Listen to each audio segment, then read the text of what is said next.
starting this fucking stream off right. Raise your fucking glasses to the heavens and repeat after me.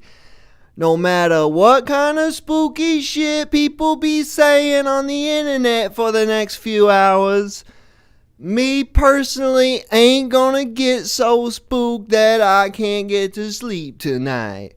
That's for all of y'all, cause you know when you get mad spooked. I'm sorry, I'll stop doing that. It's the Friday the 13th stream. It's bad luck. It's bad luck to stream today. But we're doing it anyway, because we're freaking risky, baby. We're freaking... It's bad luck. It's bad luck for me. I mean, what could possibly happen to you listening to the stream? Probably nothing. Well, maybe if you're like in the car, you fucking have some bad luck, go swerving off the road because I say something so incredibly hilarious that it just, you lose all sense of time and place, and you just jerk the wheel right into the friggin' ravine. Don't count it out. That could happen on this day of all days. Probably more likely, though, I'll just say something that I regret, and it'll be online for everyone to see. Live. That's the beauty of it. My God, that is what a beautiful thing it is. Because I ain't got no filter, baby. I'm ready to say all the bad words. I hope I was buzzing throughout all that. So, okay, good. Nice. Got my levels all in check. Can't help it. My voice is so dynamic. No, not good. Okay, yeah, anyway, we're doing the fucking call-in stream again. Like we do sometimes, some Fridays. We're doing it this Friday. Because it's Friday the 13th, which means it's a special Friday. It's like a holiday. And it, but it can pop up whenever, when you least expect it. I mean, it's on it's there. It's in the calendar years in advance. So I guess that's not true. But never mind. That's not the point. The point is that it's here now and we're ready to celebrate by talking about whatever falls under the spook category. Ghosts, aliens, which also includes UFOs, of course, superstitions, paranormal belief or non-belief. If you want to shit on any of that stuff, that's cool too. Whatever's in your heart. Whatever's true to you. What else? Maybe, fucking, I guess pretty much everything. But, whatever. Just call in in a couple minutes. After the first break, you'll be able to call in. The number will go on the screen. The screen that you're looking at right now is the overlay with the beautiful drawing that moves and moving around and shit. That's from Slouch. We interviewed Slouch, not really interview. We talked to Slouch for a couple hours last week on the call-in show. And he was gracious enough to stick around for the 5 hours after our 2-hour talk to draw requests. He did live drawing requests on the stream for all the callers. Wasn't that a treat? Thanks, Slouch. With your words if you want, or go to his channel and subscribe and like his videos. I mean, you should do that anyway, because you will like his videos if you watch them. If you don't like his videos and you do watch them, I don't want to know you. I don't want to be associated with you in the least. I want to say terrible things to you right now, but I'm going to just move on because it's not important right now. The music from the stream is going to be it's all from Spzee. Spzee. S-P-Z-I. Spzee. Literally impossible to say, but he's some Irish man. Electronica.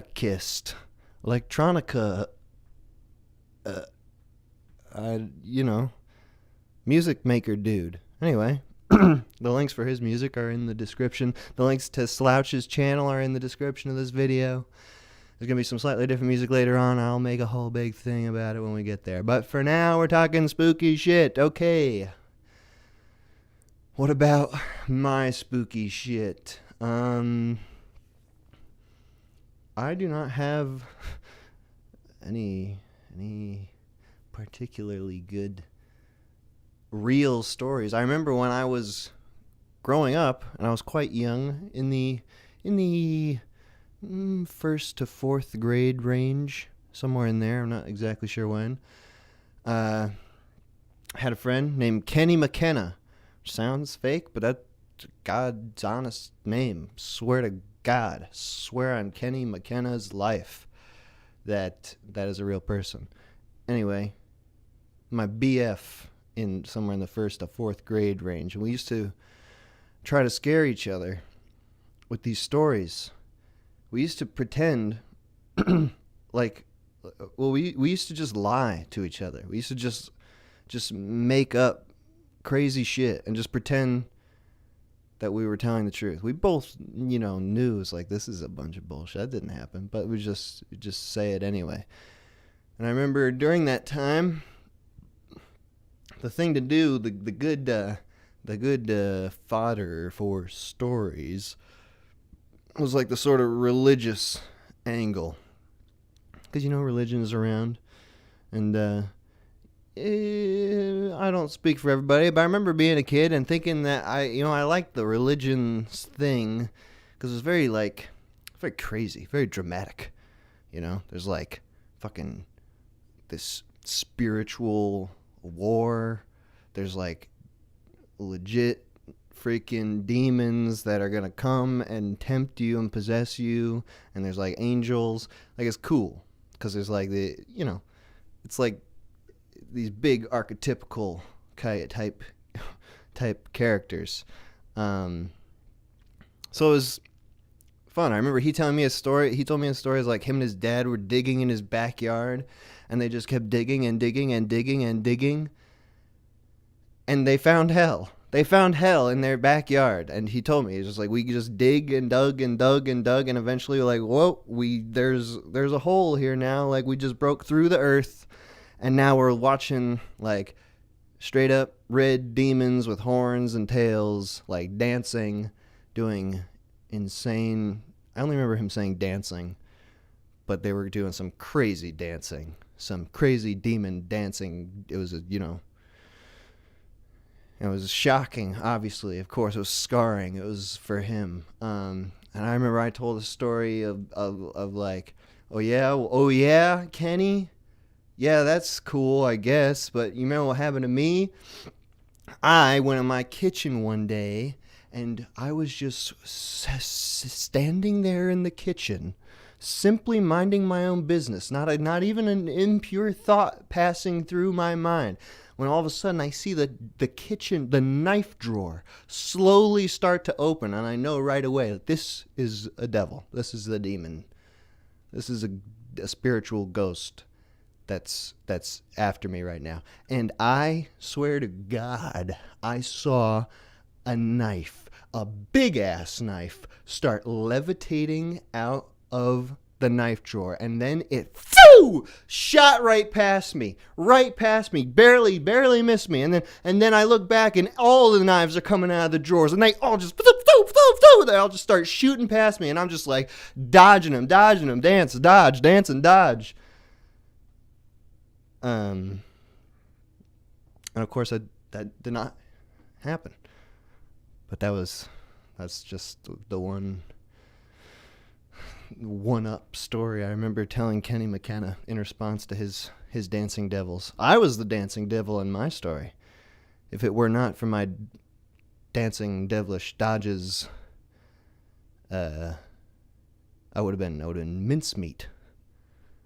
The devil's mincemeat. Interesting stuff.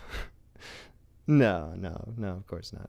Anyway, this was what's gonna be the show. That's what the show's gonna be about today.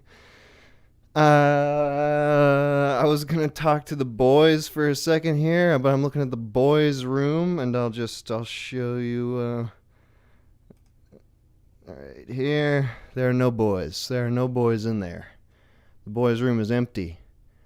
This show is the boys' idea, by the way. This show and this topic. I was all ready to skip this week. Okay, shit. Wait, there's a boy. There's a wayward boy. Hold on, let's get in there. Toner! Hey, Toner, I was just shitting on the boys because I didn't think I anybody was know. in there. Oh, okay. I know. I heard it and I sped in as soon as I could. One boy to the rescue. Yes, sir. You were one of the boys who had the idea for this show. I was. I thought it was a very apt subject matter for the particular day. Okay, It well, lines if up you're rather nice. so pleased with your decision, what's something you would want to talk about? What's some spooky shit that you've gone through, or do you have some Sure. alternative take? Okay, go on. Yeah. Actually, some spooky shit happened to me maybe about 3 weeks ago, so relatively recent. Nice. Um, so I was in Louisville, Kentucky at my aunt's house.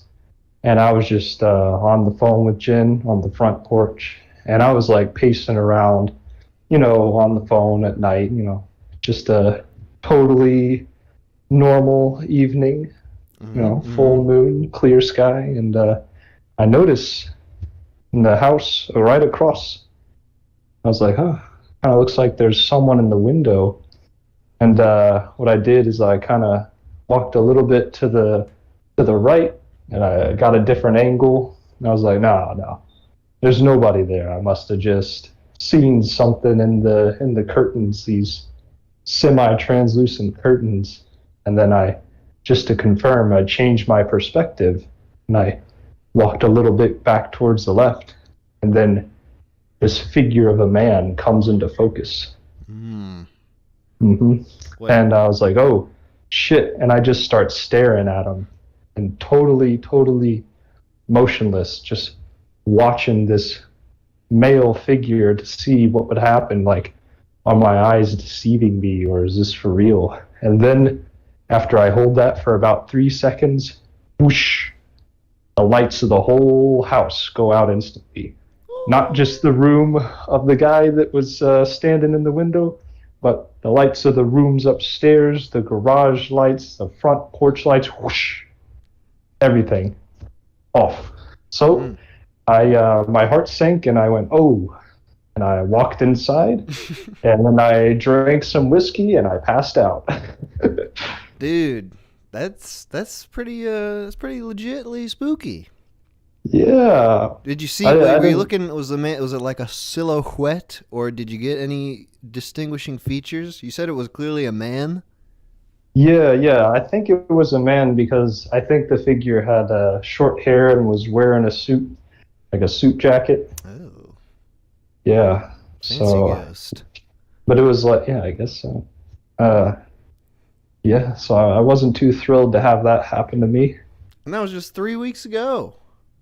Yes, it was. Do these experiences plague you? Are you followed by the supernatural? Um, I wouldn't say as more than any other person. I feel like I've seen ghosts a few other times. I remember one time I was driving from back from West Virginia, and we were like in the mountains around like 5 a.m. because we wanted to get an early start on the drive. Mm.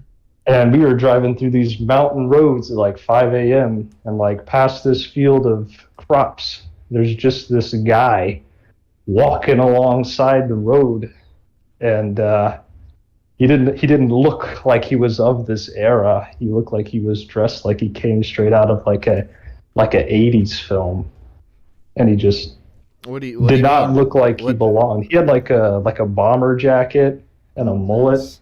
Oh, and some nice. dilapidated pale jeans, and he was just Dude, that was walking me. along, yeah, making your 5 a.m. morning walk through the West Virginian hills. That's right. And you just saw him walking along? Was he carrying Yeah, anything? Did he have a weapon?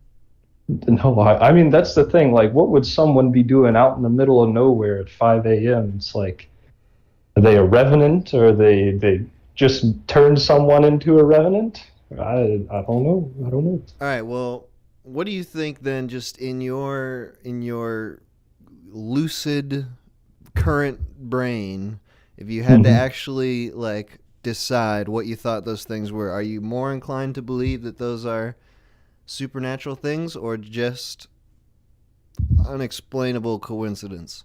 Inexplicable. Um, I think I lean more into the supernatural party in that case. I guess you could say rather blatantly that I believe in ghosts. I think they're the sort of leftover, I guess, remnants of a person. You know, once the real part of the person leaves this world, they sort of leave behind like an echo or a shadow sometimes. I mean, that's my uneducated feeling. I mean, there's nobody, right, who's purely educated on ghosts, right? That's I pretty guess not. It's, unexplored field. right, right. Do you think I it's like the unfinished business sort of thing, like that influences your kind of. ghostliness? I think it's not the unfinished business of the person though. I think the ghost is more or less the remnant of the people that know it. You know, Uh, like that left behind. You know, the person's in the memory, and the memory is projected into the world.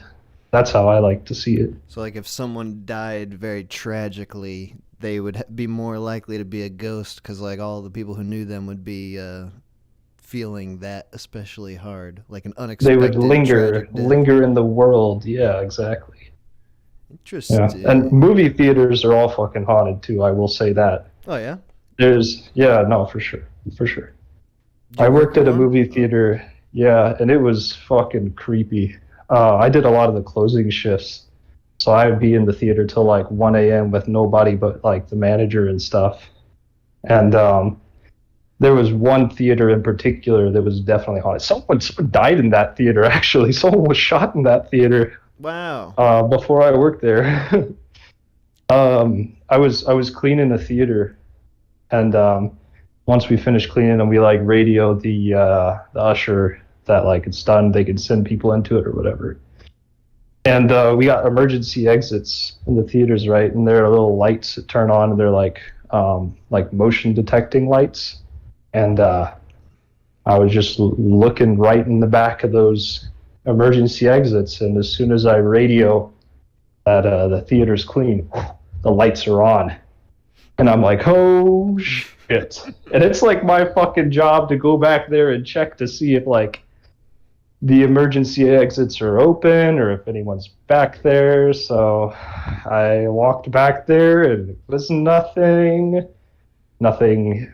tangible at least.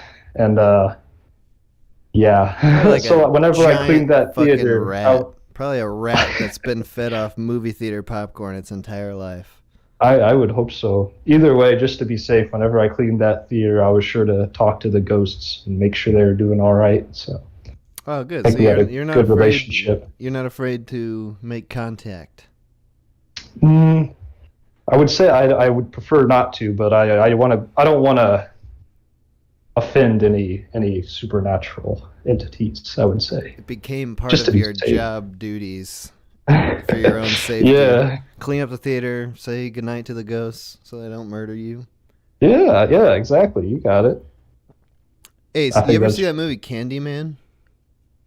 no, no, no. Tony, you should check that movie out. It's great. Great 90s horror movie. They're making a remake of it now, and I don't give a Yeah. shit about that at all. But I saw the trailer for the remake not too long ago. I Yeah. did too. When I went to see Old in theaters, I saw the Oh, Candyman trailer. jeez. Old The was M. Night really Shyamalan good. film. Yeah, it was Old. good. It was some good shit. But Candyman, one of the main things in Candyman is about this urban legend, the Candyman ghost. And I won't Hmm. even explain the whole thing because it's just not worth getting all the way into. But part of the thing that keeps Candyman alive is the urban legend. It's the retelling of the story, and people's fear is what keeps him alive. Absolutely. So I yeah. believe that totally. I think legends are preserved in some sort of like the perceptions of a story kind of keep it alive. Like if you believe in a chupacabra, then that chupacabra is real. You know, that's the You're gonna vibe say I get. that's science. I believe in goatmen. I fucking Goat goatmen scare me the most in the world. That's like my number one fear is goatmen. goatmen? Goatmen. Yeah. Have you heard of the Pope Lick monster? No. Okay. Okay.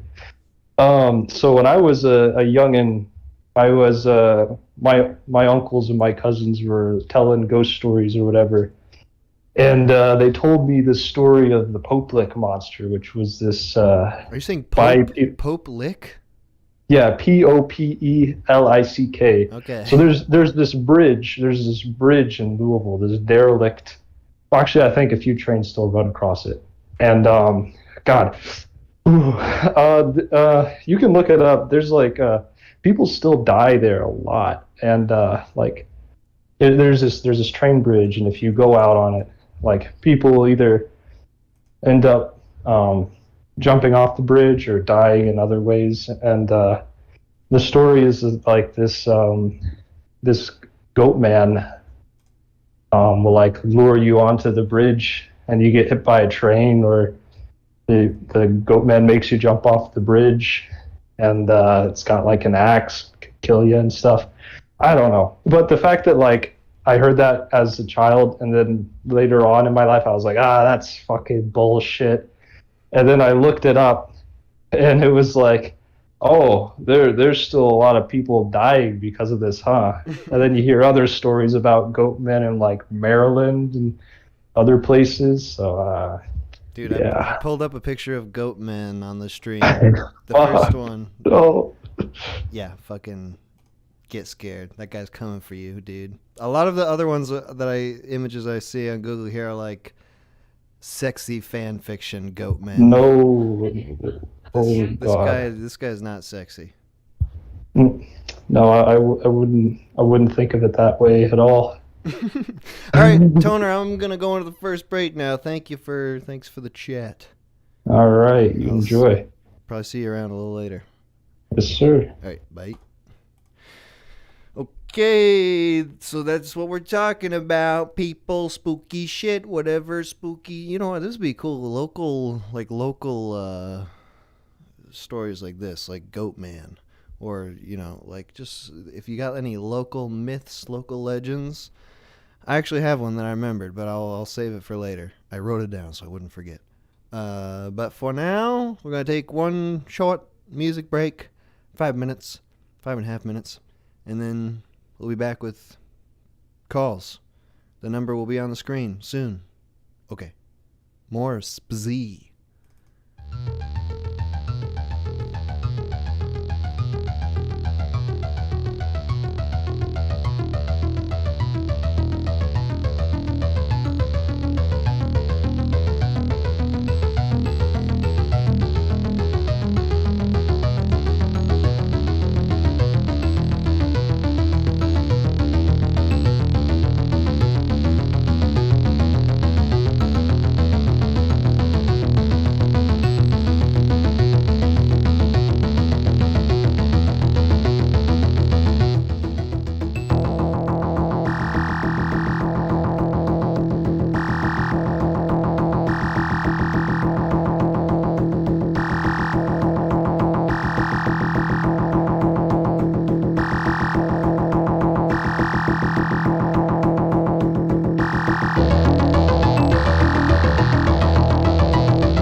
Okay.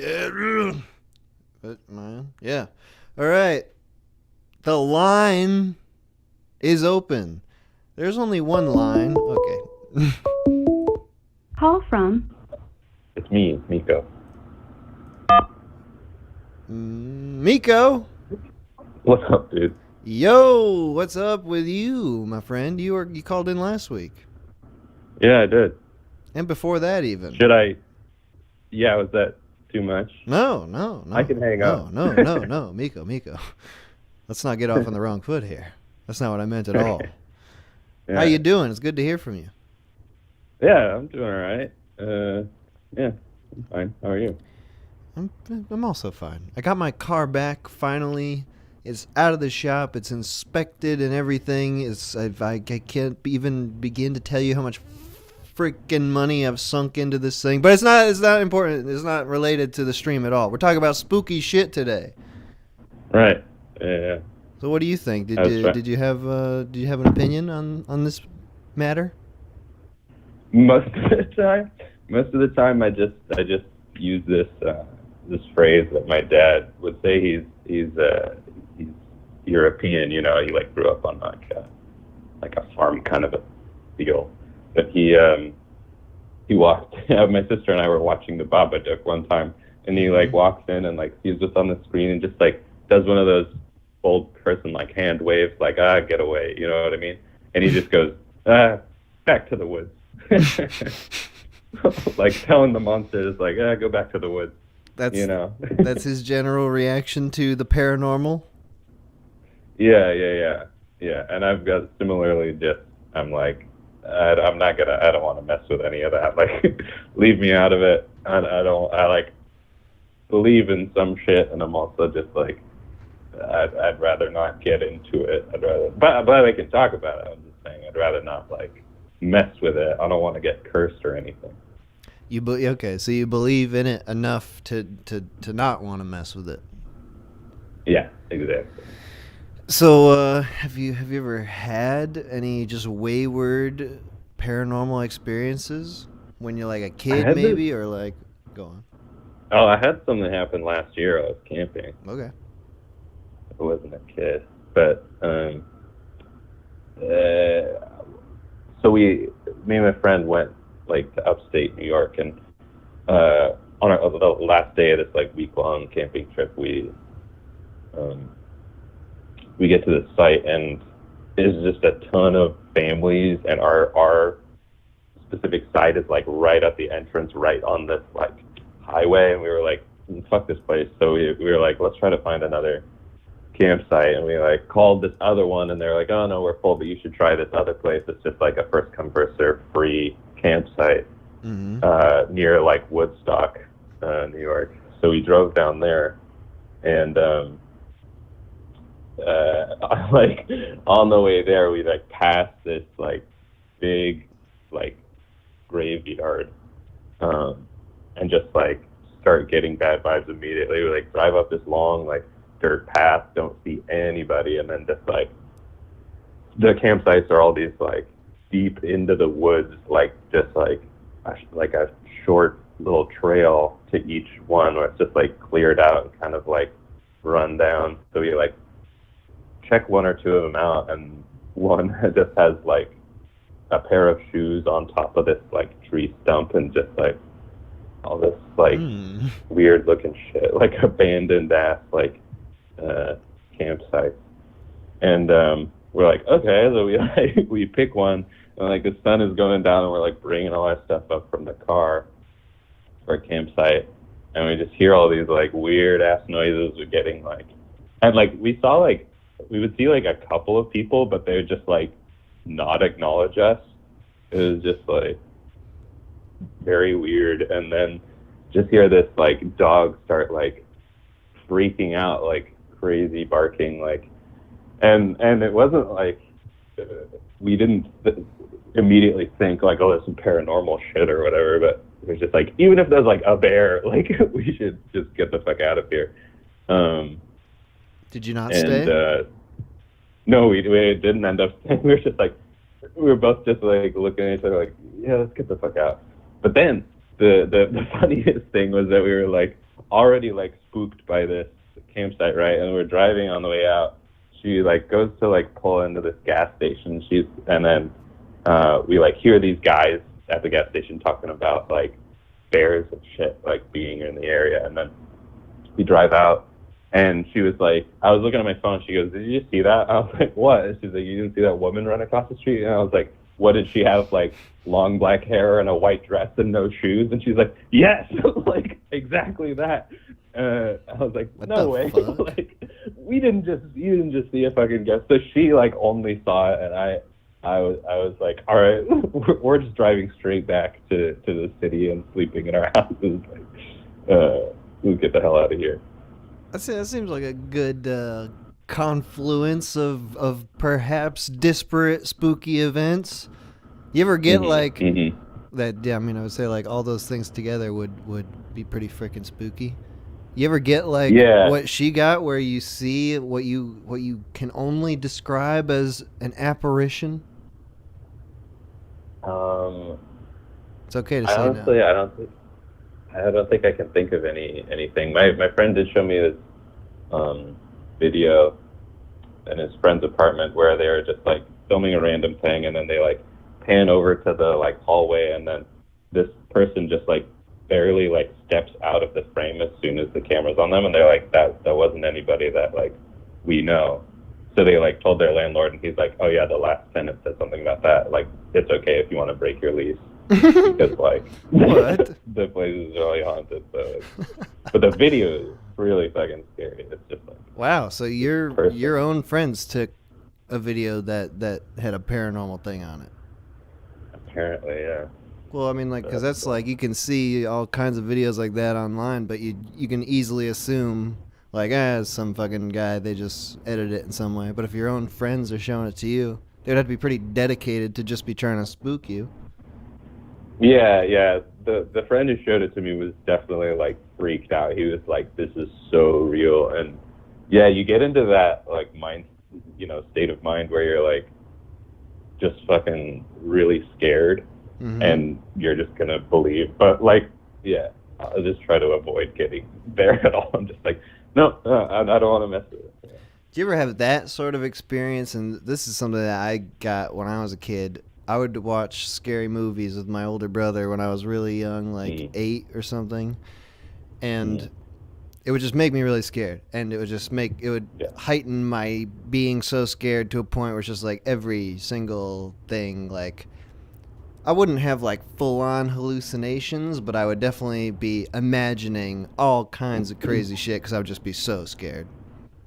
Oh yeah, totally. That would happen to me after watching scary movies. So I like never watched scary movies, but I did a couple times as a kid, and that just like completely turned me off to them. But there would be times where I like had a cold or something, and I would like hallucinate on this cold medicine that I got, just like as a kid, and I would think that I was just being like chased by something that was like living in my garage. So I think that was more of just like a drug hallucination rather than anything. Well, that's extra scary as a kid because you don't fully understand that. Yeah. You don't even understand like being crazy as a kid, so you couldn't even chalk it up to, I'm just fucking going insane. Like, you have to think that it's real. Yeah, exactly. It was like a fucking walking nightmare, like being awake and having a nightmare. Nice. The beautiful healing power of medicine. Yeah. All right, hey man, Miko, thank you for calling in again. It's good talking to you. Yeah, for sure, dude. Have a good stream. All right, see you, dude. See ya. Nice. Bow. Yeah, I used to get way scared as a kid with horror movies. That's the end of that, but... Call from Sam. Who? to accept, press 1. Whoa, who was that? What? Hello? Hello, well, I didn't catch your name. Oh, Sam. Sam? Sam, yeah. All right, hey, Sam, how's it going? Oh, good. In the hood right now. Good. How are you? I'm excellent. It's a spooky storm is rolling in right now. You might be able to hear some fog is rising. There's some spooky thunder. There's lots of spooky wind. No fog yet, but bad things are about to happen. The KKK Mamamas. What? You know the Friday 13th? Fucking I haven't seen that movie in so long. Oh, I see. Yes. Yeah, that's what's coming in right now. Those are the noises that are rolling through on the thunder. But hey, the cracking branches. Where are you at? I see you got an international number. Ireland. Ireland, nice. Spazee, the guy whose music is on the stream, is from Ireland. You ever heard of Spazee? Yeah. No, I've not. Dude. Actually, he's my next door neighbor. Spread that dude around. Spazee. He needs all the help he can get. All right, so what's going on in Ireland? What's the paranormal situation out there? Well, I've got a few encounters that I can think of that's happened throughout my life. Are you in the countryside or are you in a city center? Countryside. Nice. Way more haunted. So we lived in this big ass house. There's 8 of us at one point. Wow. And we had an office upstairs. My dad runs his own business, and so they had to have this office. We had rolling chairs, normal office chairs. Mm-hmm.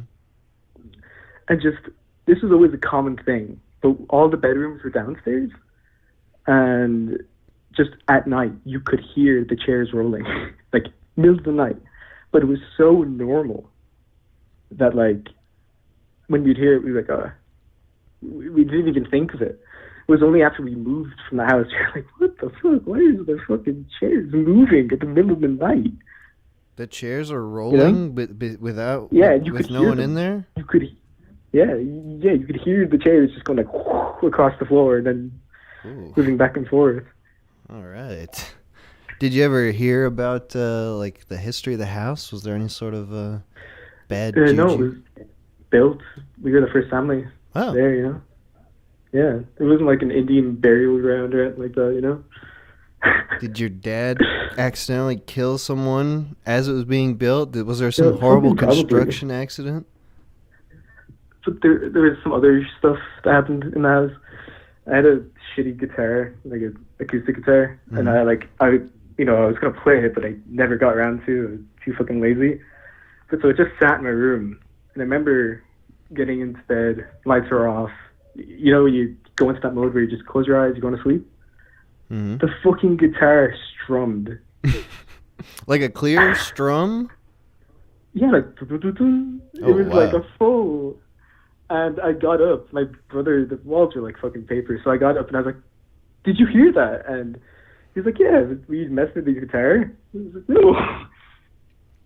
What the fuck? That was another. So how do you justify these things? Are these in your head specifically? Are you like total coincidence, don't care, or do you think something wacky's happening? I guess I always chalked it up to be like anything other than ghosts, and it was like, all right. So for the guitar, I remember hearing temperatures in rooms can cause the strings to like react. So that's what I immediately put that down to. I was like, for some reason, some sort of it was a wooden guitar. Like an abrupt temperature change would strum the guitar. I don't know. You sound like a crazy man right now. I don't know. When I was learning guitar, I remember my teacher saying that, so that's why I thought. I was like, oh, it could just be, it was near a radiator. Possibly there's some expansion or something. And I've never heard of such a thing. This is. Well, you're grasping, just trying to not be afraid. What about the chairs? Probably.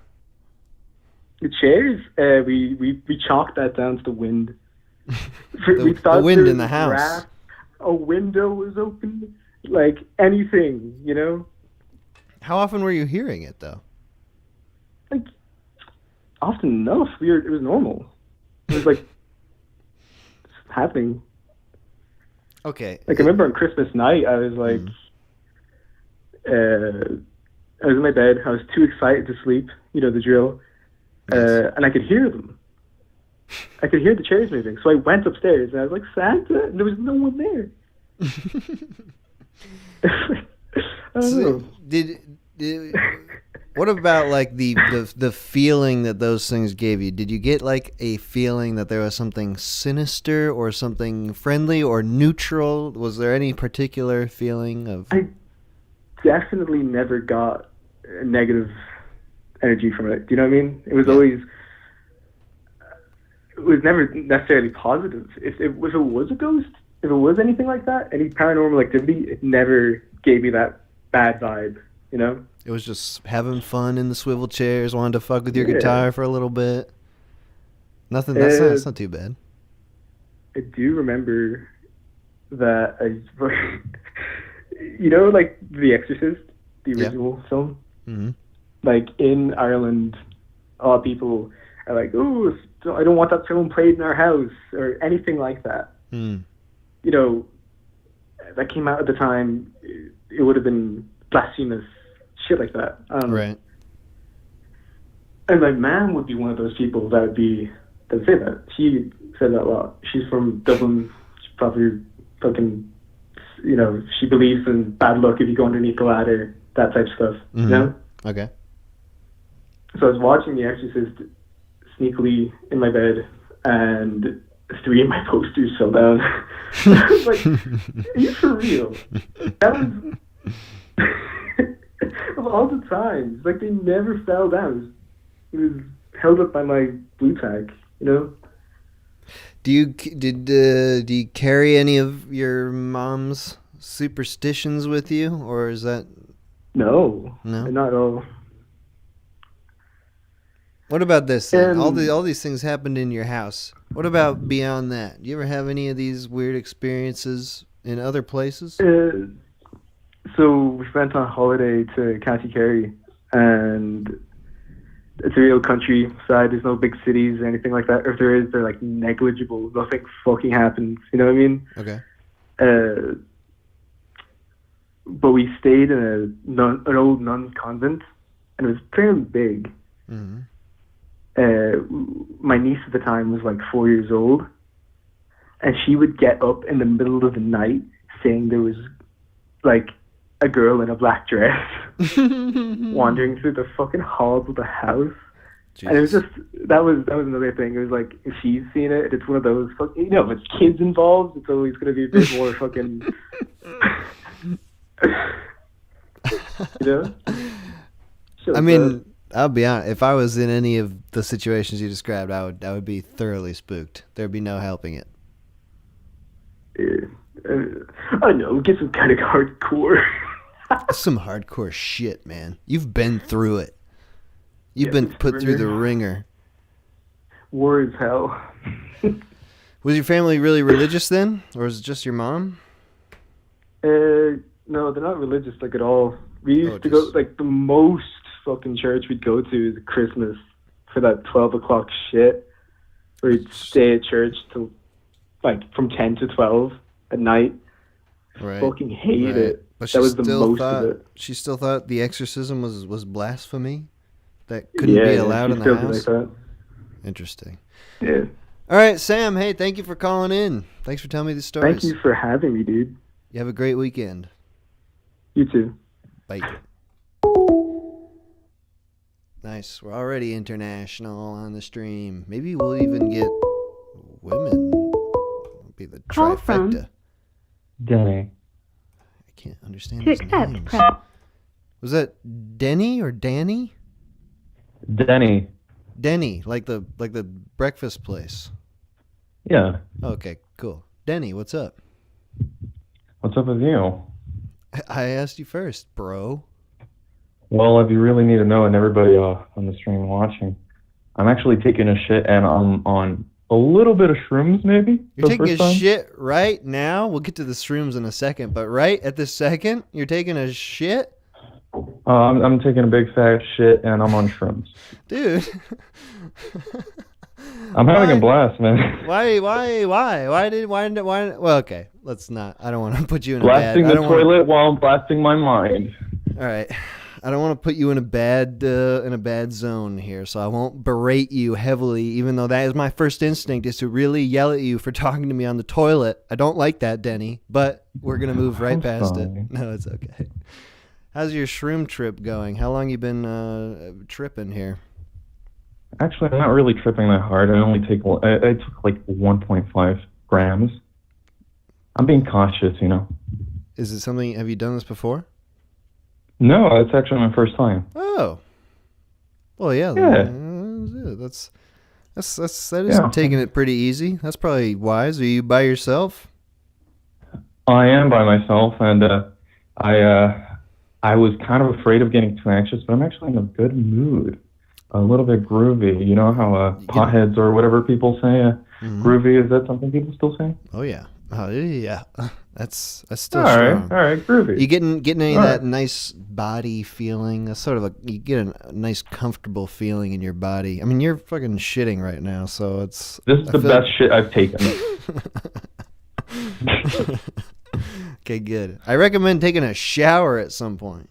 That'll feel amazing compared to the shit. Well, after this shit, I definitely need to take a shower because it was not nice. All right. Danny, please. My God. All right. So you're a little bit high right now. So, according to all known science, you are a little bit closer to the spirit zone. Am I right? Yes. So, sure. What do you think? What relevant thoughts do you have to say on the show? Really fucked thoughts, actually. Since I was getting the spooky feelings, I guess. I'm not very much of a paranormal guy. I don't believe in that kind of stuff, I guess. Okay. But that doesn't mean I haven't had any experiences that I can't really explain. I have one that I can explain, but I think it's just the darkest one, the one that kind of fucked me up for a while. So I'm actually originally from Mexico. Mm-hmm. I spent most of my life there, then moved over to the U.S., learned English, did my thing. But one thing that I just carried over from Mexico was this experience that I had as a kid that I thought was a dream, but it really wasn't. And it's so I used to have a little gang, I guess, a little gang of rascals.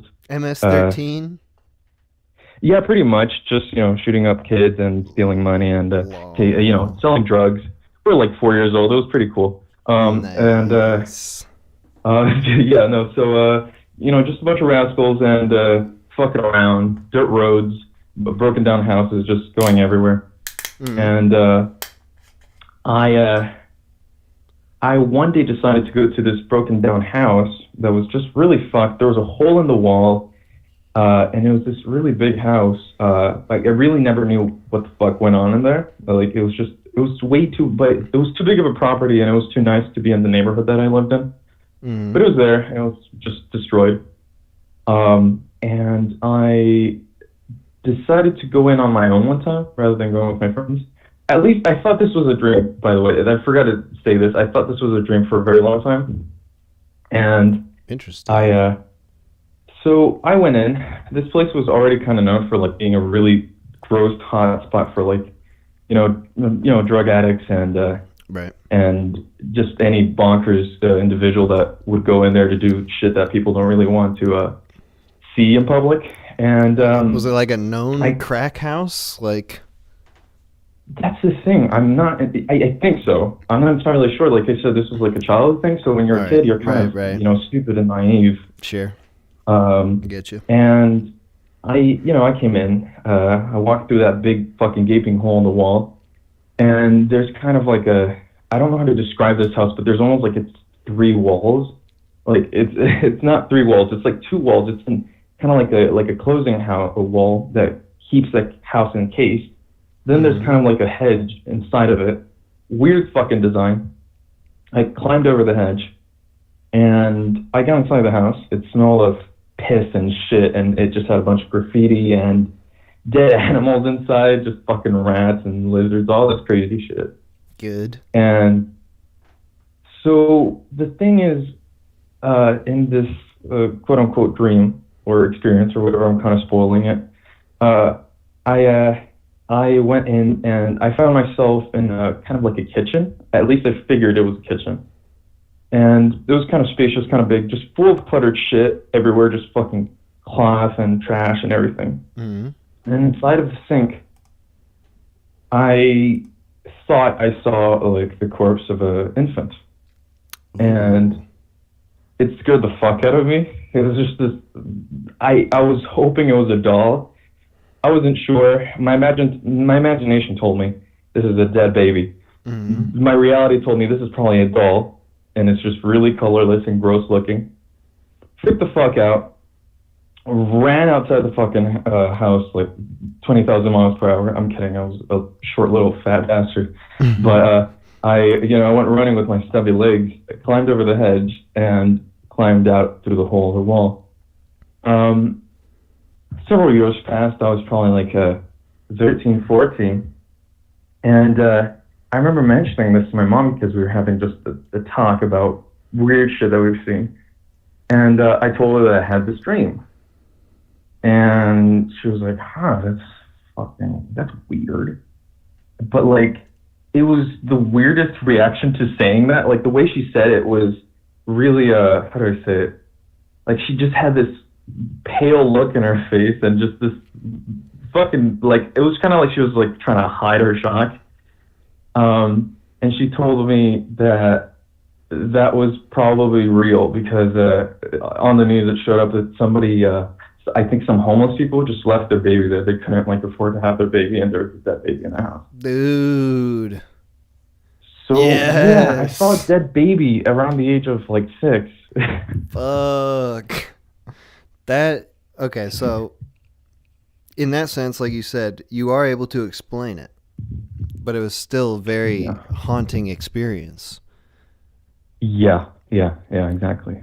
Dude, what do you think though? That's, Like, so you said you're not really into paranormal shit. Does that mean that you don't think there's like some spiritual shit going on anywhere? Are you like if you die you're gone forever sort of guy? No, I don't.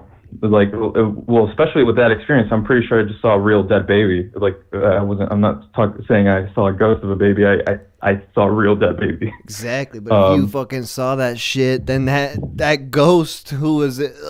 He could have fucking attached itself to you or some shit, you know? Like, dude, the only thing that I ever got attached to me was a fucking tapeworm, man. Yuck. In the same place? Or is it just separate? Honestly, probably. Well, so correct me if I'm wrong, and I may very well Right. be 100% wrong. But don't Mexicans or people in Mexico aren't they fairly superstitious? Isn't like the burning sage thing to ward off the evils in a house? Is that a Mexican tradition or is that something else?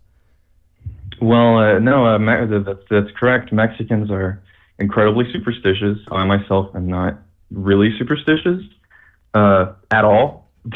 I'm more of a hardcore scientist type of dude. I'm the guy that's portrayed as a villain in some Christmas film. And you're gonna disprove Christmas with science. God damn you, you bastard! Think of the children for once. I stole Christmas with a scientific method. That's pretty much. My family really isn't as superstitious as well, so that really didn't have a lot of resilience in my genealogy, or at least cultural genealogy. Gotcha. Okay. So that's still a very freaky experience. That's just like a freaky real world experience. And it's almost like being a kid gives it that like heightened sense that it feels like if that happens to an adult, that's just like really fucking sad. It's just like a huge bummer. It's like, oh my God, a fucking dead baby. What a large bummer. But when you're a kid, you can actually be like frightened. Yeah, because I think there's this like level of comprehension or capability to categorize and understand events. Like as an adult, we're like, this is a really sad situation of just somebody not being able to take care of their kid and just leaving it for the earth and the life in it to just do its thing and digest it. I guess it's a really fucked sad situation. But as a kid, you don't really think about those things or comprehend them. Right. I think there's this extra level of fear and confusion as a kid because it's incomprehensible. You're not placing those pre-contextual labels on it. You're just like, what the fuck is going on here? Like, you don't understand it. You hardly understand the concept of death.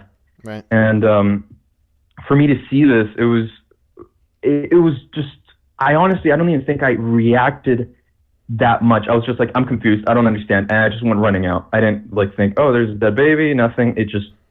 My body just went to fucking fight or flight mode and I decided to fly away like a bird. Whereas if you were like an adult and you knew like, this is obviously a fucking crack house. And then I go in there and there's a dead baby and you can just immediately know what happened. You're just like, oh my God, what a fucking tragedy. I would still go running out. I would still sprint away. I don't want to be near a fucking dead baby. I don't know what the hell's going on there. Yeah, fuck dead babies. But oh God. No, I probably would have thrown up as an adult just because of how overwhelmingly miserable the situation is. Like I can't really tolerate like that fucked feeling of just humanity abandoning itself. Like it just disgusts me. I was thinking the same thing. Vomit would probably be my initial reaction. Yeah, because babies are gross, but when they're dead, they're even grosser. No, I'm kidding. That is the sort of what horrifying means. Like I remember there's the interesting distinction between terror and horror. Terror is the dread that you feel before witnessing something horrific or horrible. It's the feeling that you know that horror is coming, and then horror is seeing and also understanding the dead baby, and like understanding that that's just like a fucking huge tragedy. Like, it is a horrific thing to witness, but the terror is all the build up to that. Like, oh god, I smell something. What's in this sink? Oh, bleh. Puke all over the dead baby. Jesus Christ. Yeah. Anyway. I think a lot of it is also just like the confusion, I guess, like the ignorance. I think there's a special type of fear and feeling that only a kid could experience in that type of situation, just through the lack of through the ignorance, the actual ignorance of the situation, and just being confused and overwhelmed with the information you're being presented. Yeah, absolutely. All right, well, hey man, are you still shitting? I just wiped while having that conversation. If I had long pauses in my conversation, that was me wiping. At this point, I'm just impressed because I didn't detect any breaks. I didn't hear any grunts. So you went under the radar. You could have just not told me that you were shitting. That would have been great, actually. Ninja shitter, except I felt like I needed to share that because I feel close to you, man. Yeah, I appreciate the honesty, actually. All right, well, enjoy the rest of your mushrooming, and and did good job with your shit. I guess you're wrapping that up now, so good job. I was gonna say good luck, but yeah. All right, great. Thank you for calling in, man. You have a good day, sir. All right, have a good weekend. Hey, you have a good weekend. Weekend, yes. Yeah, I wished you 3 good days. You only wished me 1, so I'm winning. I am a psychopath after all. Yeah, I'm a fucking crazy bonkers, man. All right. Nice. Good. All right. See you, dude. See you, man. Nice. I forgot that he was shitting and on mushrooms.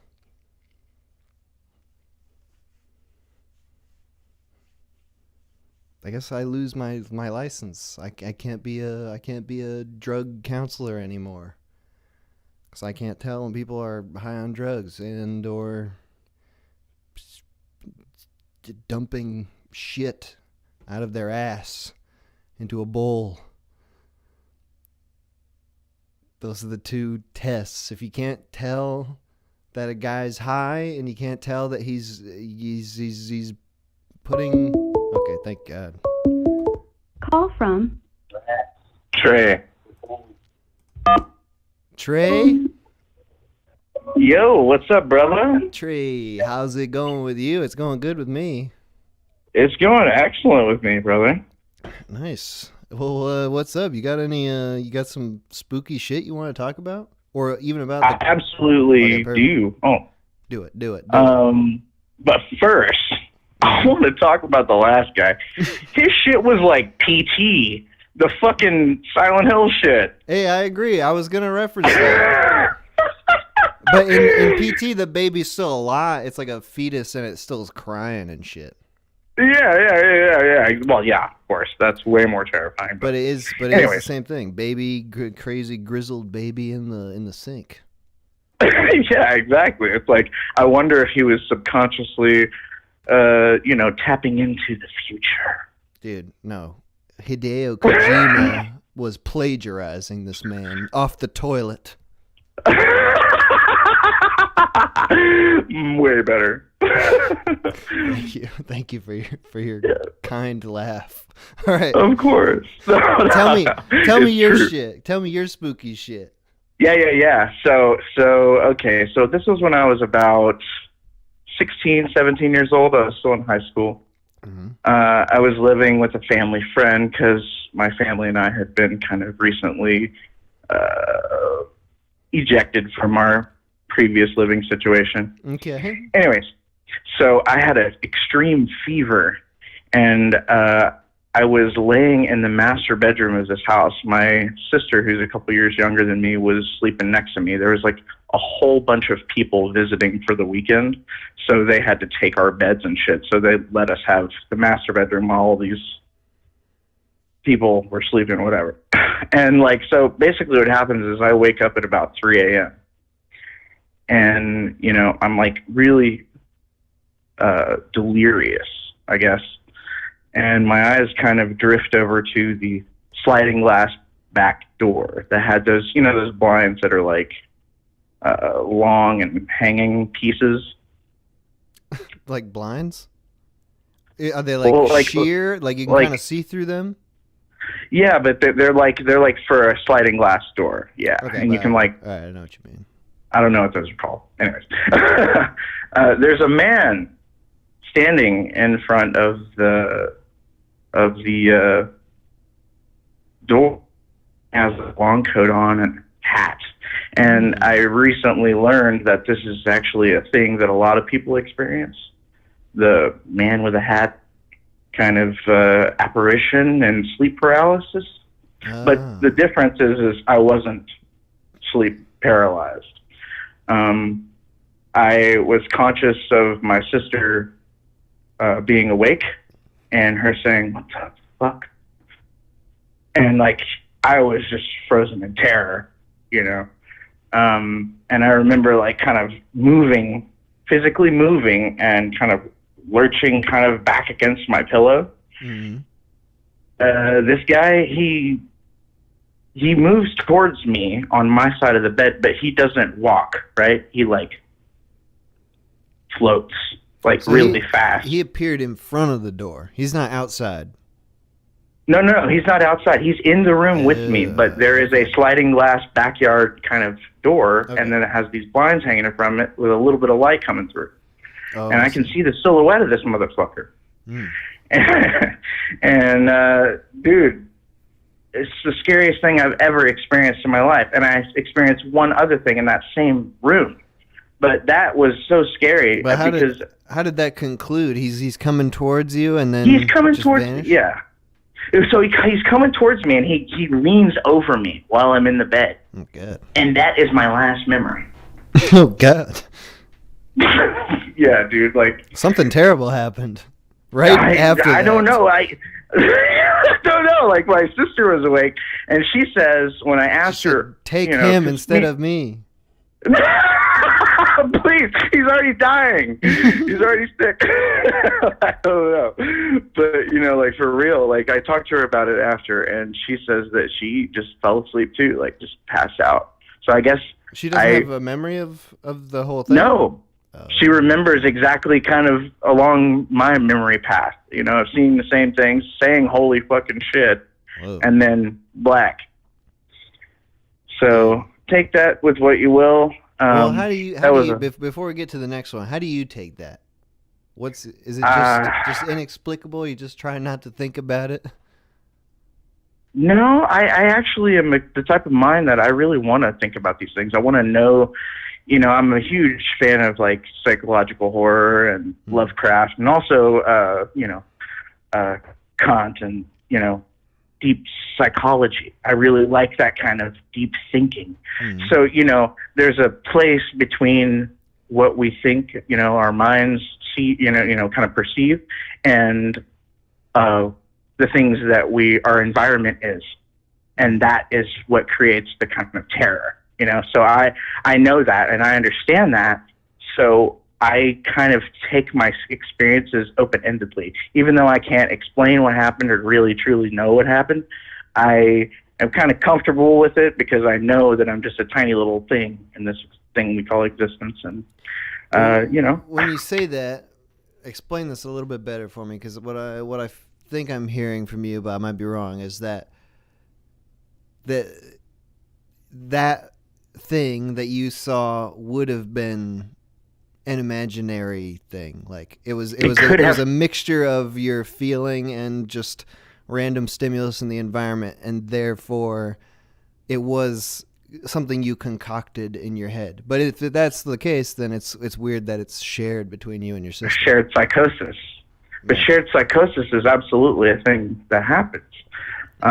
There's that case of the two sisters in Ireland who like ran out into traffic and killed a guy, stabbed a guy to death over one girl who lived in America, the other girl who lived in Ireland. The girl comes back to visit her sister in Ireland, and then she has this mental condition she tells her about, this extreme psychotic mental condition, and then she's convinced she's infected with it. And, I mean, stuff like that. My sister is my best friend. and she feels the same. We've been through everything together. Mm-hmm. And, including that. So who knows what's real? But here's my thing about it. Mm-hmm. The other side is like, I don't know, maybe it was fucking aliens, and that's what this shit they implanted in our head. Yeah. Maybe it was totally didn't happen. I'm open to all possibilities because I understand, we're so small. So you're not really concerned with nailing it down to one particular thing? Our minds as humans are finite. We cannot grasp the infinite, and I think that is part of it. And I accept it for what it is, and I try to understand as much of it as I can.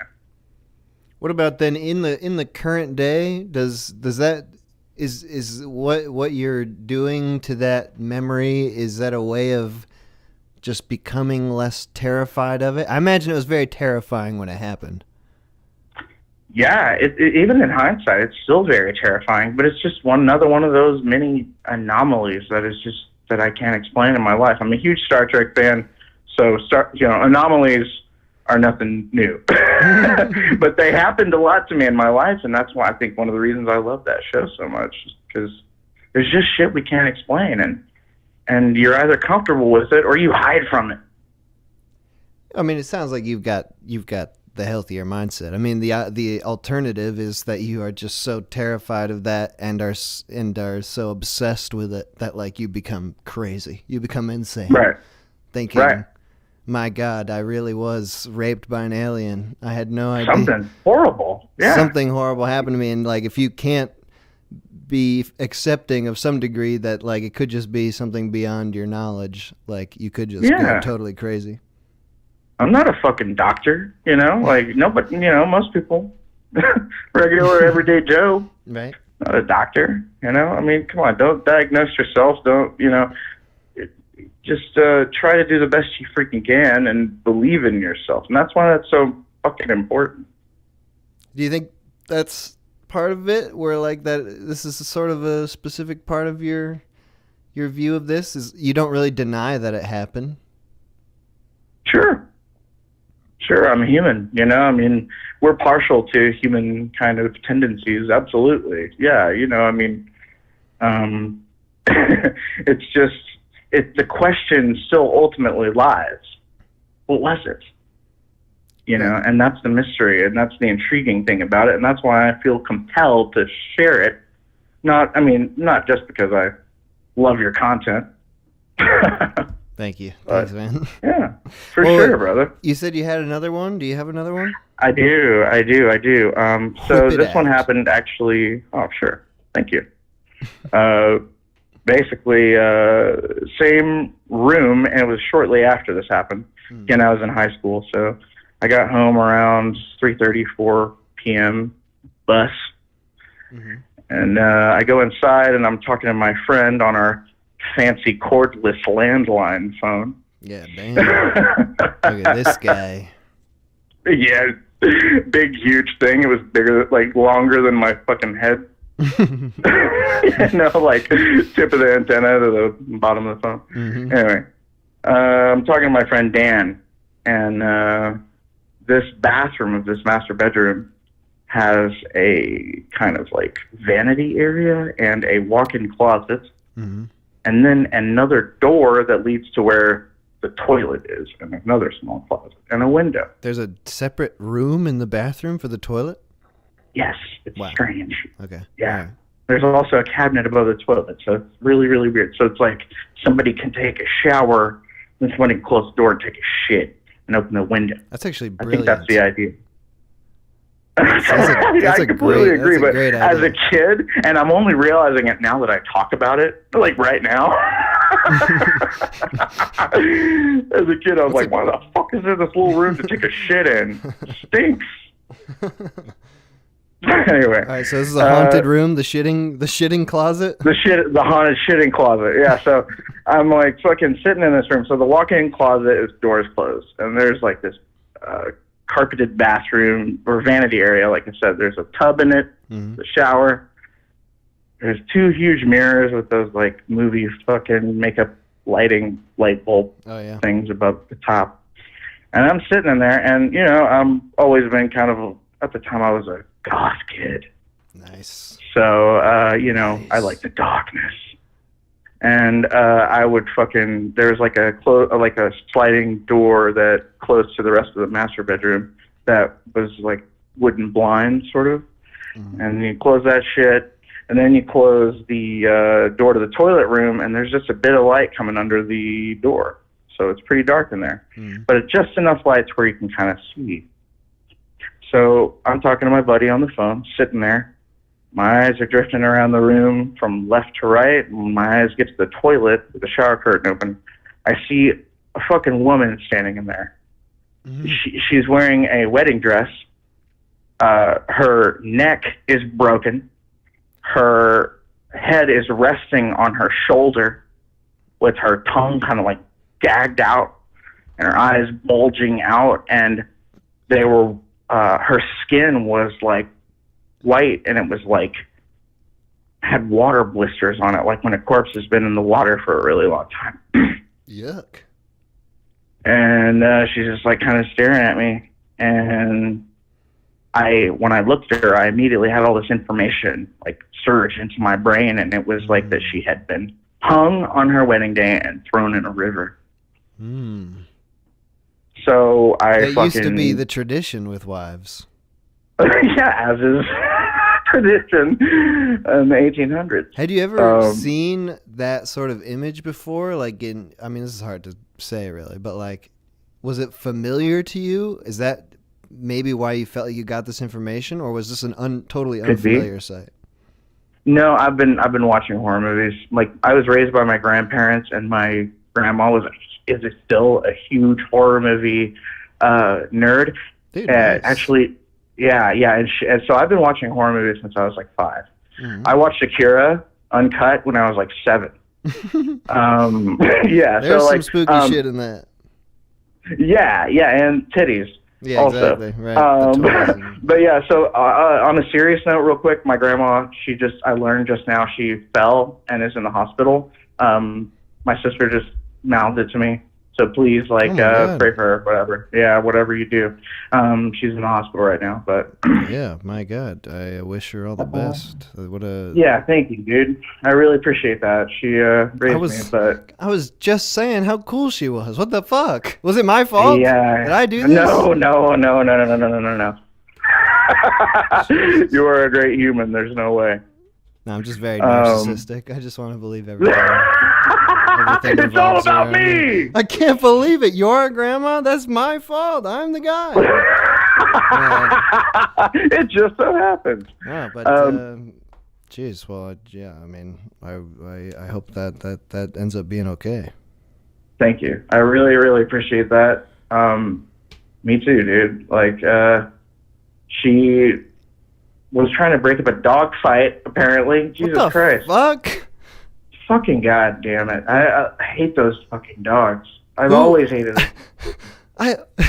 I would never try to break up a dog. Am I a coward? Because I would never, if I saw 2 dogs fighting each other, I'd be like, Jesus, let them work it out. That has nothing to do with me. Survival of the fittest. Fuck, dude. Like, God. Wow, she sounds like an amazing person. Nah, man. She loves them. She's a bleeding heart for animals, super hardcore. But anyways, I just wanted to throw that out there since I've got a lot of people, and you know, willpower is a fucking powerful thing. Yes. Totally good energy. Agree. Hey, good energy. Your name is Trey, right? Yeah. Trey, thank you for calling in. I appreciate you telling me these stories, and yes, we are all going to collectively do something. Thank you. I appreciate it. I mean, good energy is all good. So, but thanks again for having me, and thanks for making awesome content. Yeah, you, dude. Man. Thanks for Take listening. Care. Appreciate it. Yeah. All right. Have a good weekend. Good luck with everything, man. You too, buddy. Later. Bye. God damn. Now the stream is fucking haunted. This really is a fucking Friday the 13th stream. We did that in a bad way. What terrible news. Okay, well, we should take a break now. I gotta take a break. I'm shook. I'm shook. We're going to listen to some more Spazee. Be back in 5 or 6 minutes. All right.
Okay.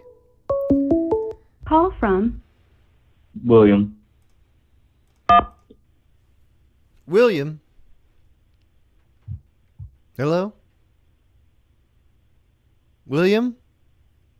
Hey, man, how you doing? Yo, how are you doing? I'm doing great. Good. Gotta say, I love your splash. So cool. My what? The stream, Oh. the design and everything. Oh yeah, dude. Well, all the visual stuff is from Slouch. You ever watch any Slouch? No, but I'm going to now. Check out, in the video description of this and all the other streams, you can check out Slouch's channel. He's a great animator. He did all this for me. I will, for sure. Nice. I'm on like 1, 2, 3. I'm on my fourth, fifth beer. Are you drinking at all? Not right now. It's a little early for me, but I will later. Oh, you think you're fucking better than me? You think that? No, dude. No, dude. I like drinking at night. Eh? I like drinking at night with a little scotch. Have a steak. I like to be in bed, pissed by 8 p.m. That's a life. That's just me. All right. So, hey, you're calling into the spooky stream. I don't think we've talked before, have we? Have you called in before? No, this is my first time, but I've been a long-time fan. Lurker. Nice. You've been listening to these streams before? Yeah, every once in a while if I can catch them. Cool. There's a very distinct part of the people who listen to the Minute Hour that like the streams. Some of them, there's a small cadre of people who like it to a really concerning degree. They message me about it a lot, and it worries me how much they like it. But then there's another contingent that hates the stream so much. They leave angry comments on my other videos. They're like, stop fucking streaming. We don't want to listen to you for 6 hours. No, dude, the streams are great. All right, like, absolutely great. You heard it here, baby. All right, cool. So what do you think then about the topic today? What do you have to say about the spooky shit for the Friday the 13th stream? Well, I'm just gonna say I'm not really a believer of the supernatural, like, at all. But I had this one experience as a kid that I absolutely cannot explain. Tell us. When I was living in the countryside, and I was coming home from school, and the bus wouldn't drop me off at my house because we lived on a dirt road, and I would have to walk for like 5-10 minutes to get home. And one day, as I'm walking, I'm like, oh man, this is taking so long. Like, I should be home already. And you ever seen cypress trees, just driveways? Like, imagine that for 5-10 minutes, but it's all like a natural grove. Okay. And here I am, I'm walking, and it's been like 30 minutes now, and I should be home, and it's just a straight line to my house, and I'm just keep wondering, like, how the hell am I still walking? I should see my house by now. Like, there's a dead end at the end, and it's only 5 minutes past my house.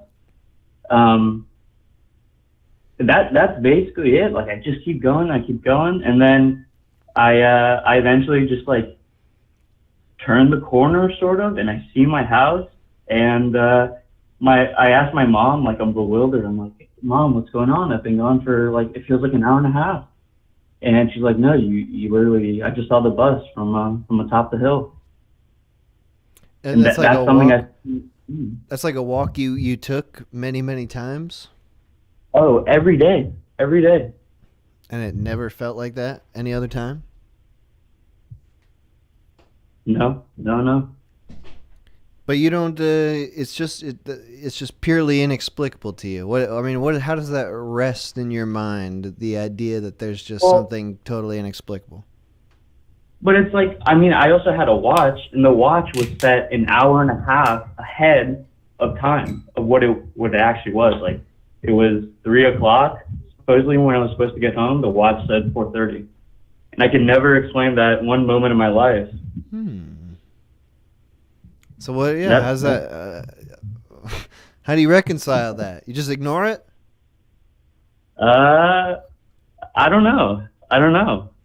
Kind of calling in for a little therapy right now, actually. All right. Well, What if do you you had think? to come up, with whatever explanation you could. I mean, you must have thought about this. What would be just Yeah. any kind of crazy explanation you could think of? I mean, glitch in the matrix. We're living in a simulation, and I tripped something I wasn't supposed to. So that's where your mind goes. It's that like you walked, you accidentally went it down some path that the code didn't account for. Yeah, or like when your computer stutters and it's running the same like sound thing over and over again.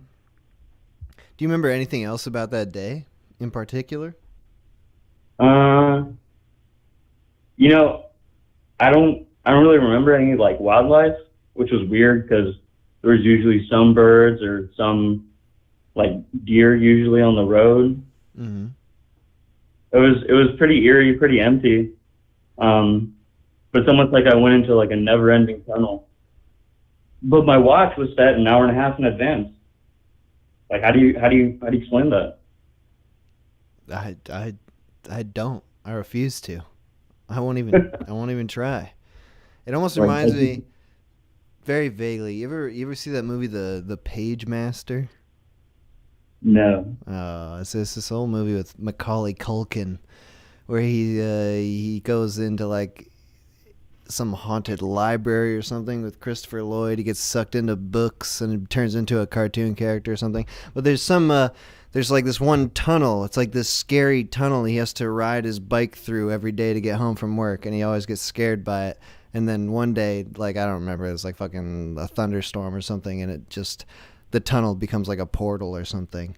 That's just what your story kind of reminded me of, where it's like this thing, like, I imagine it must be kind of scary, like going down this forested path. I mean, looking back, actually, I think if I would do it today, I'd be kind of scared. But when I was a kid, I was just like going home from school, nothing really special, It's just normal, routine. Yeah. But another theory is like, it's like there's natural folds in the geometry of reality, and those folds are where people like vanish. You ever heard a theory like that? No, but I'm into it. I mean that. I don't know. That's why I'm calling them in. What does the chat think? So like you fell into some fold in the universe that was just like time didn't exist there briefly while you were there. Yeah, who knows? I mean, I'm not a scientist at all. I'm not, I don't know anything about like physics or gravitational anomaly, whatever. But maybe in the universe there are places where geometry works in a way that's not normal. I don't know. So when you say you don't think you're not really superstitious or think of paranormal stuff in a real way, it's interesting because you're talking about just like the possibilities here, and they're all these kind of like semi-science-y sort of things. Like they're not. It's not that you fell into some ghost's asshole where time doesn't exist. You've got this idea that it's somehow like could be mathematical. Yeah, maybe, but I wouldn't say no to like a ghost theory too. But I've yet to hear one that like I can say, oh yeah, that makes sense. All right, chat, you gotta figure out the ghost theory that this guy is gonna believe in. Put your theories in the chat now. I'm listening to all these ghost stories and you're saying, I'm like, damn, I wish that happened to me. That sounds so interesting. I was boring in comparison. It's a weird one. It's. How old were you again? I was like 10. I was 10. Yeah. Hmm. You know, maybe it's just like I don't know. I don't know. There's like 100 different like explanations you could say. Do you? They're all like valid at this point. Is your way of thinking about it just that you don't know and that it could be any number of things, so like that's a reason for not knowing? Or do you actually think that it's just like it was a trick of your mind? Do you think that you were just duping yourself? You weren't actually. You've got the watch there as that piece of like crucial evidence, but do you think, is that what keeps? Yeah, no, that's like the centerpiece. It's like, you know, if it was just me remembering that I spent an hour on this 10-minute walk, I'd be like, okay, I was just a kid. But the watch, like, I still have a picture of it, of comparing the two watches. Oh, you took a picture. Oh yeah. So that was really important to you at the time.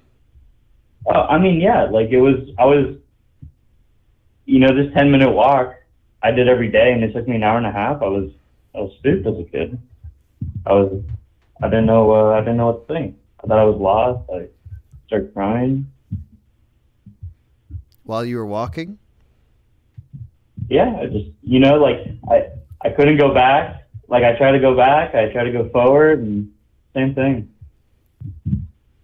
What about aliens? What about aliens, bro? Oh, dude. What do you think? That could be. You know, thinking back on like it, you think I was abducted and I got put into like a treadmill or something? Yes. Maybe you got some aliens like just fucking tranked you from a distance. Mm-hmm. And then you've just got like these woozy memories like, oh, I was just walking around that whole time, but really an alien was doing terrible experiments on you. I hope I got superpowers from that then, because that'd be cool. How long after that happened were you disturbed by it? To this day. Okay. But it's like the only thing that's ever happened to me, you know? That's supernatural in some way. Well, I don't know what the hell happened. That's for sure. But it sounds spooky. Yeah. Dude, it was aliens. Yeah, I think you're right. Why not? I think you're right. Why not? I mean, what else? What else? The aliens, but they're famously, not thorough. So they didn't think about your watch. The aliens famously don't keep track of time. They don't have timepieces, so that's why they forgot. You know, I would think if it was aliens, you know, like, shit, I don't know, like, would I be part alien now? Like, yes. What would they do to me? Like, why would they want a 10-year-old little fat kid like me? I don't even want to think about it, bro. Something bad. Maybe not. Maybe they just wanted to. Fucking, get your thoughts on Home Improvement, the show, or whatever you're watching at the time. Maybe they were very confused. They're like, why do the people enjoy Teletubbies? Yeah. That's a little. No, I think like that's why this story is so spooky, because like I talked to other people about it and they've all said different things, from like fairy portals to the geometry thing that I was talking about. I don't know. All right, well, it's gonna have to remain unresolved. Mystery, lost of time. That's part of the fun, though. You can just we can think about it forever. We can come up with as many theories as we want. Exactly. All right, hey man, thanks for calling in. Thanks for telling me about this story. Yeah, thanks for having me. Great show. You have a good day. Hey, have a good weekend. Bye. See ya.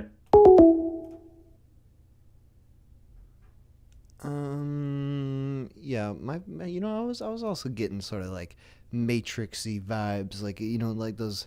There's like that hallway, the back rooms. I'm talking about the Matrix sequels. The back doors. Maybe he accidentally went into a... Call from Douglas. Douglas. Hello? Douglas. Hey, what's going on? What's going on, man? Hey, do you remember me? I was in the stream a few weeks ago. We were talking about men and women relationship stuff. That was a while ago. But remind me real quick. Give me the spark notes on your call. Basically, I guess the thing you might remember at the end, I told everybody to wash their nuts at the end. Oh, God. I told everybody. You don't remember that? I feel like I've made a choice to block that out. Misogynistic, and people were calling me misogynistic and all this stuff in the chat, and I was disregarding all that stuff. But hey, man, it's okay if you don't remember. It's fine. No, I forgot a lot about that stream. I was especially drunk for that one. The only thing I remember was there are two different people who were telling me they're in cuckold relationships. Were you one of those people?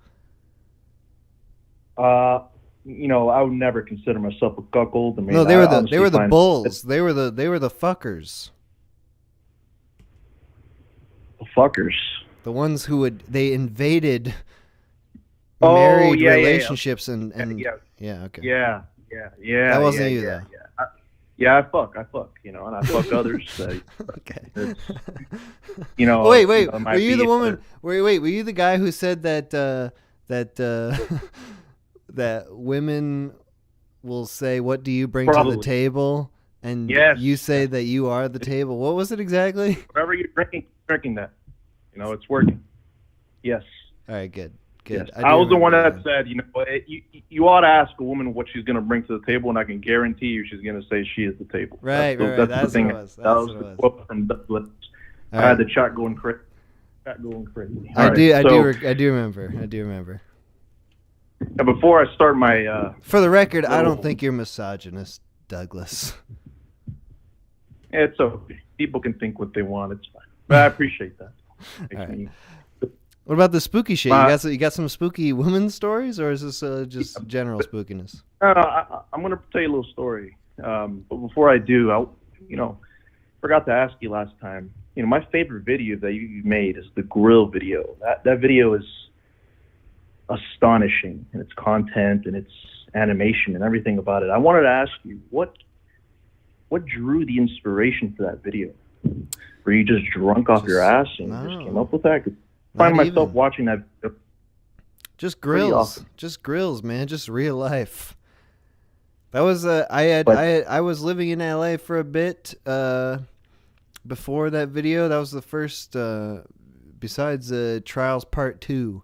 That was the first video that I had made after I moved back home to the suburbs, and it was just the power of the grill in the suburbs is what inspired me. It's a very powerful feeling. That is your best video in my opinion, and I think you should keep working with Drew. Absolutely. You should keep working. You should keep working with him. You should hit him up right now, text him, call him, tell him you want to make a video. We've got the things. There are things in the works. There are plans. Don't worry.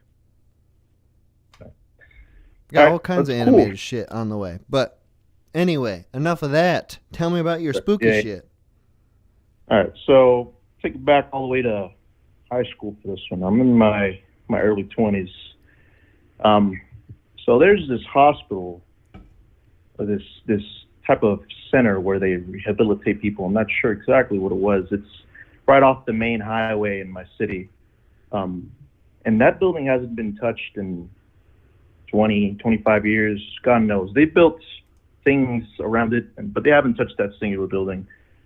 And we were bored. I think it was maybe a few weeks prior to all the senior graduation activities. And we were like, all right, let's, on our lunch break, let's go ahead and drive over to that place, see what's going on over there. I went over there with a few buddies.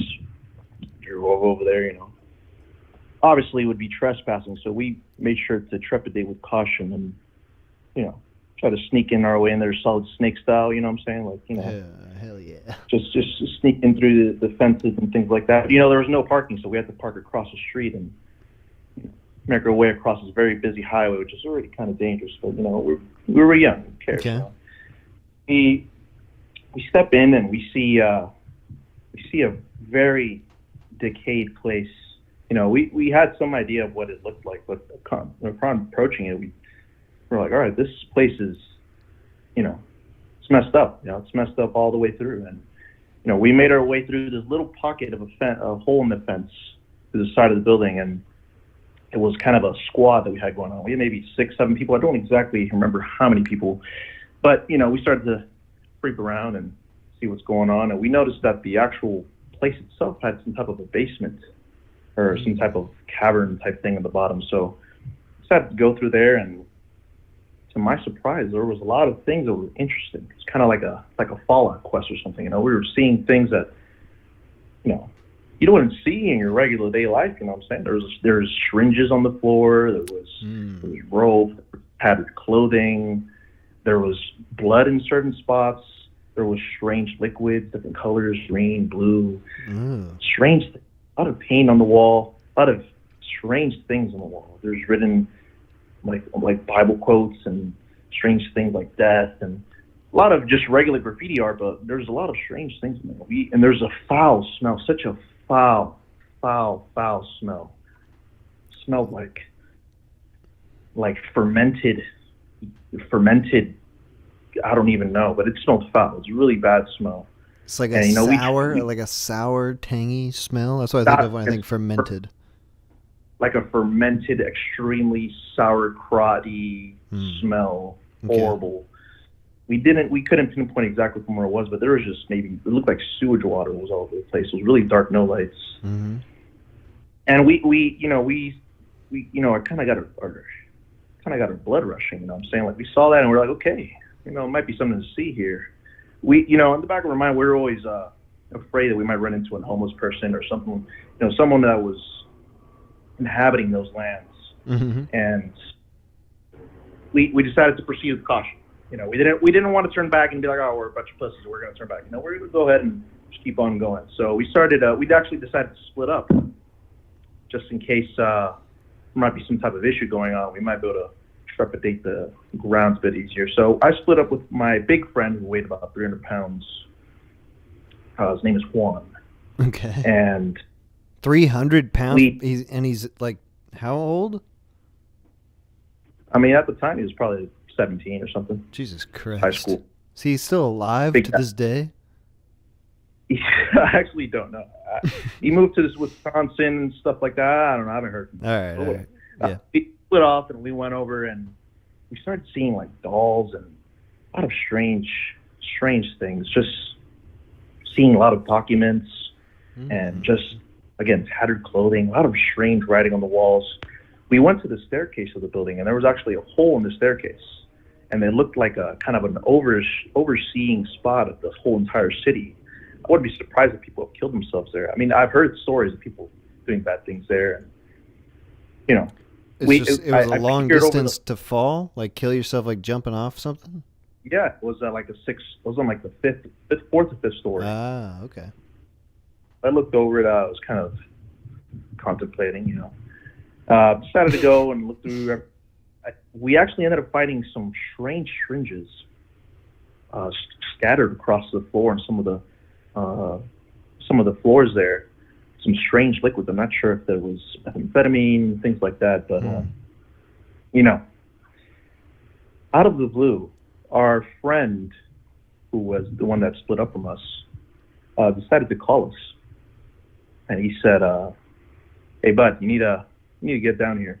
Okay. And he hung up right after that, and I was like, okay, yeah, we're not going down. Okay, we're just gonna keep on coming up here, and we're gonna wait till he calls us again to make sure that everything's okay. So we didn't want to get into any trouble, you know what I'm saying? So after a while, we actually went up to the roof, and it was actually a really great view. But it was kind of scary because the floor would bend in every time you step on it. It was kind of flimsy and old. Out of nowhere, we hear some type of yelling. And we're like, oh. But we heard it echoed and reverberated throughout the walls of this asylum. And it was it was obviously far away, so we figured it was from the other group that split away from us. And we're like, okay, we got to actually check out what's going on here. So we actually give our buddy a call. He doesn't pick up. Call him again, doesn't pick up. So we try to make our way down to the first floor, and we find ourselves in this big, vast, open room. It looks like there was a bunch of stuff in there, but they cleared it out. And I honestly thought I was in a search and destroy game from Call of Duty. I was sneaking around, trying to make sure there was nothing going on there. It was actually, and the adrenaline that I felt in that moment. So yeah, your survival instincts were kicking. You were ready for danger.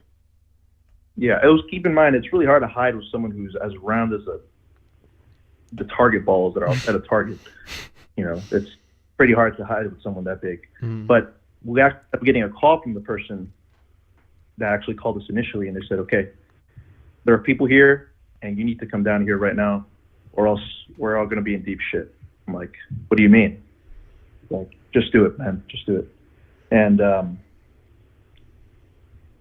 we decided to go down there, and lo and behold, there are two Peter Griffin-looking characters with yarmulkes in the back of their heads. Ooh. Two very tiny yarmulkes. Twist. And they had... What was that? This is a twist. They're Jewish. Yeah. Peter Griffin Knights. Peter Griffin, even with the glasses and all, round, bearded men with tiny little yarmulkes on their heads, and they had firearms in their hands. Oh. And some uniform.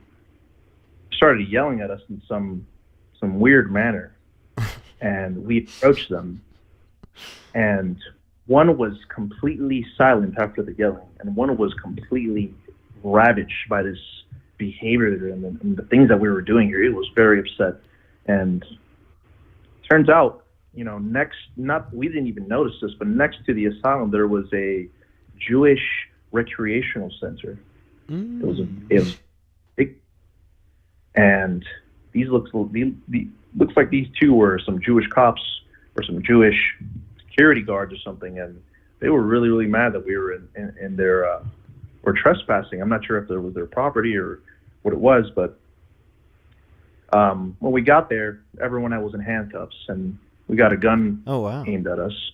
Jesus. Yeah. And it felt like I had to negotiate there. I was like, all right, man, we were just, we're just some 17-year-old kids. We're just trying to figure out. And the aggressive beater, as I'll call him, there's calm beater and aggressive beater. Aggressive beater was nonstop just hailing on us with a bunch of obscenities and whatnot, and telling us that we could hide because there's actually been accidents of people getting killed in there, and people getting shot up with drugs, and people killing themselves, and we knew that, and we wanted to encounter something like that. Messed up. So they potentially thought that you were junkies looking for a place to shoot up. Perhaps, maybe. I just the one thing that bothers me to this day is what was the yelling about that I heard? Like, was that someone getting pistol whipped in the face? I'm not sure, but we he kind of sat us down and told us a little bit about the Jewish center that was next to the asylum there, and he asked us if we wanted to stop by and maybe have some crackers and things like that. We politely declined because we needed to get back to our classes and things like that. So he let us off on a warning, and we went about our merry day. But yeah, I guess all in all, it wasn't very much of a spooky story, but it was quite an experience. Especially when you don't even know what's down there. It could have been a homeless person with a glass shard or something like that. Yeah, no, hey, don't discount the spookiness of this story. Just because the end of the story ended with fat Jews doesn't mean it's not spooky. They had guns, god damn it. The most interesting part of the story, I think, is their uncanny resemblance to Peter Griffin. They were legitimate copies, and it was just astounding. But they did. You were able to successfully negotiate. You said your friend was in handcuffs, and you were able to get the situation back to normalcy, to the point where they even invited you over to the rec center. Yeah, we just say, your little sob story. Oh, we're just kids. We're just kids. We're just looking for, all that shit. You know how it is. You were 17 at some point. I'm sure you're doing all your little things in bags, across the neighborhood and stuff like that.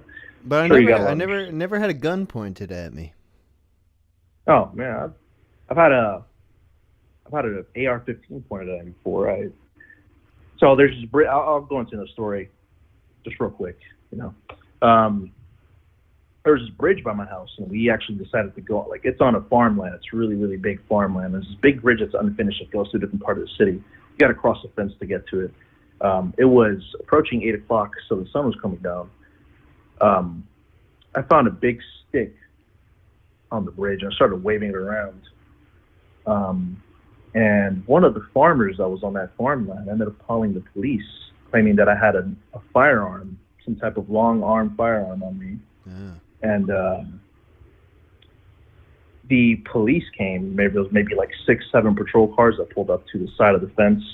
They called out a helicopter. Oh. I was scared for my damn life, so I started running like an idiot. I didn't even just get on the floor and just plead and all that stuff. I started running away from the cops, and had a big old, probably 8,000 lumen flashlight pointed in my face. With an AR-15 yelling at me to get down. And my friend who was with me actually ended up getting away. He actually climbed the fence. While he climbed the fence ripped a 6-inch hole into his jeans. He got into his truck and drove away. Never heard from him again. I'm being legitimate. This is insane. And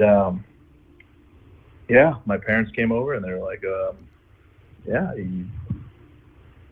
some negotiation went on. But yeah, not my first time I had a gun pointed in my face. But if I could ever meet those fat Jews again, I'll thank them for their mercy. But such interesting characters, man. They were basically like the same person, and just again, an uncanny resemblance to Peter Griffin. Both of them. Lois, type of deal. You know what I'm saying? But yeah, it's all for me in terms of my story, man. Fuck all the people who say they don't like these streams. I think you're doing a great job, and I honestly think you should keep working with Drew. Like, I'm going to keep saying this. I'm going to keep calling in every stream, and I'll tell you this. So when you hear Douglas, you better pick up, so I can tell you that. Hell yeah. No, I want to work with Drew as much as possible. But Drew is a man, he's got his own shit that he's working on. So I can only get in there as often as time permits. But can you give me his phone number? No, I can't, actually. I don't even think I have it. I don't have any of Drew's information. Drew could disappear, and I would have no way of contacting him ever. It's just the way it is. All right, hey man, Douglas, thank you for calling in again. Thanks for telling me the stories about this. It was almost like the Blair Witch Project, but then instead of a witch, it was Jews. Yeah. I liked it. All right. Well, you take the time on the show to tell my story, and appreciate you taking my call. And just one last message to the people watching this. Disregard women, acquire currency, and wash your nuts. That's all I got to say. All right. Wise words from Drew or Douglas. Thank you, Douglas. All right. Have a good one. You Take too, care.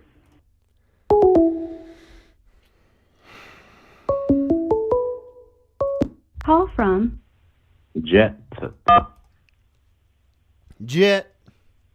Hey. Yo. Happy Friday the 13th, dude. Hell yeah, dude. How are you celebrating? Well, I was gonna watch some of the Friday the 13th films because Jason's my favorite, but I don't have any on hand. And I was gonna play the game because I never played it before, but everyone's talking about how it's dead and it's full of hackers and shit. So You're talking I don't about know. that, I'm just having not like the old game, like that sort of new one that's like someone's Jason and the rest of the people are camp counselors. That thing. Yeah, not the shitty fucking terrible forgotten one. I remember. Jet. No, I saw. You can't ever forget. I saw it. My brother-in-law, who's a big horror movie buff and Friday the 13th dude, was showing me gameplay footage from that game. It looks pretty cool. Have you played it before? Cool. Before it was fucked, as you say? No, I haven't played it before. It was fucked. I bought it when it was on sale like a couple months ago, and I've just been holding on to it. And I was like, well, what better day than today? And then I went on there, and everyone was talking about how there were like lobbies with like 20 Jasons and 20 counselors, and they got speed hacks and shit. And I was like, oh, well, fuck that. Yeah, that sucks. Do you have a favorite Friday the 13th movie? I do, yeah. Jason Goes to Manhattan. I've not seen that one.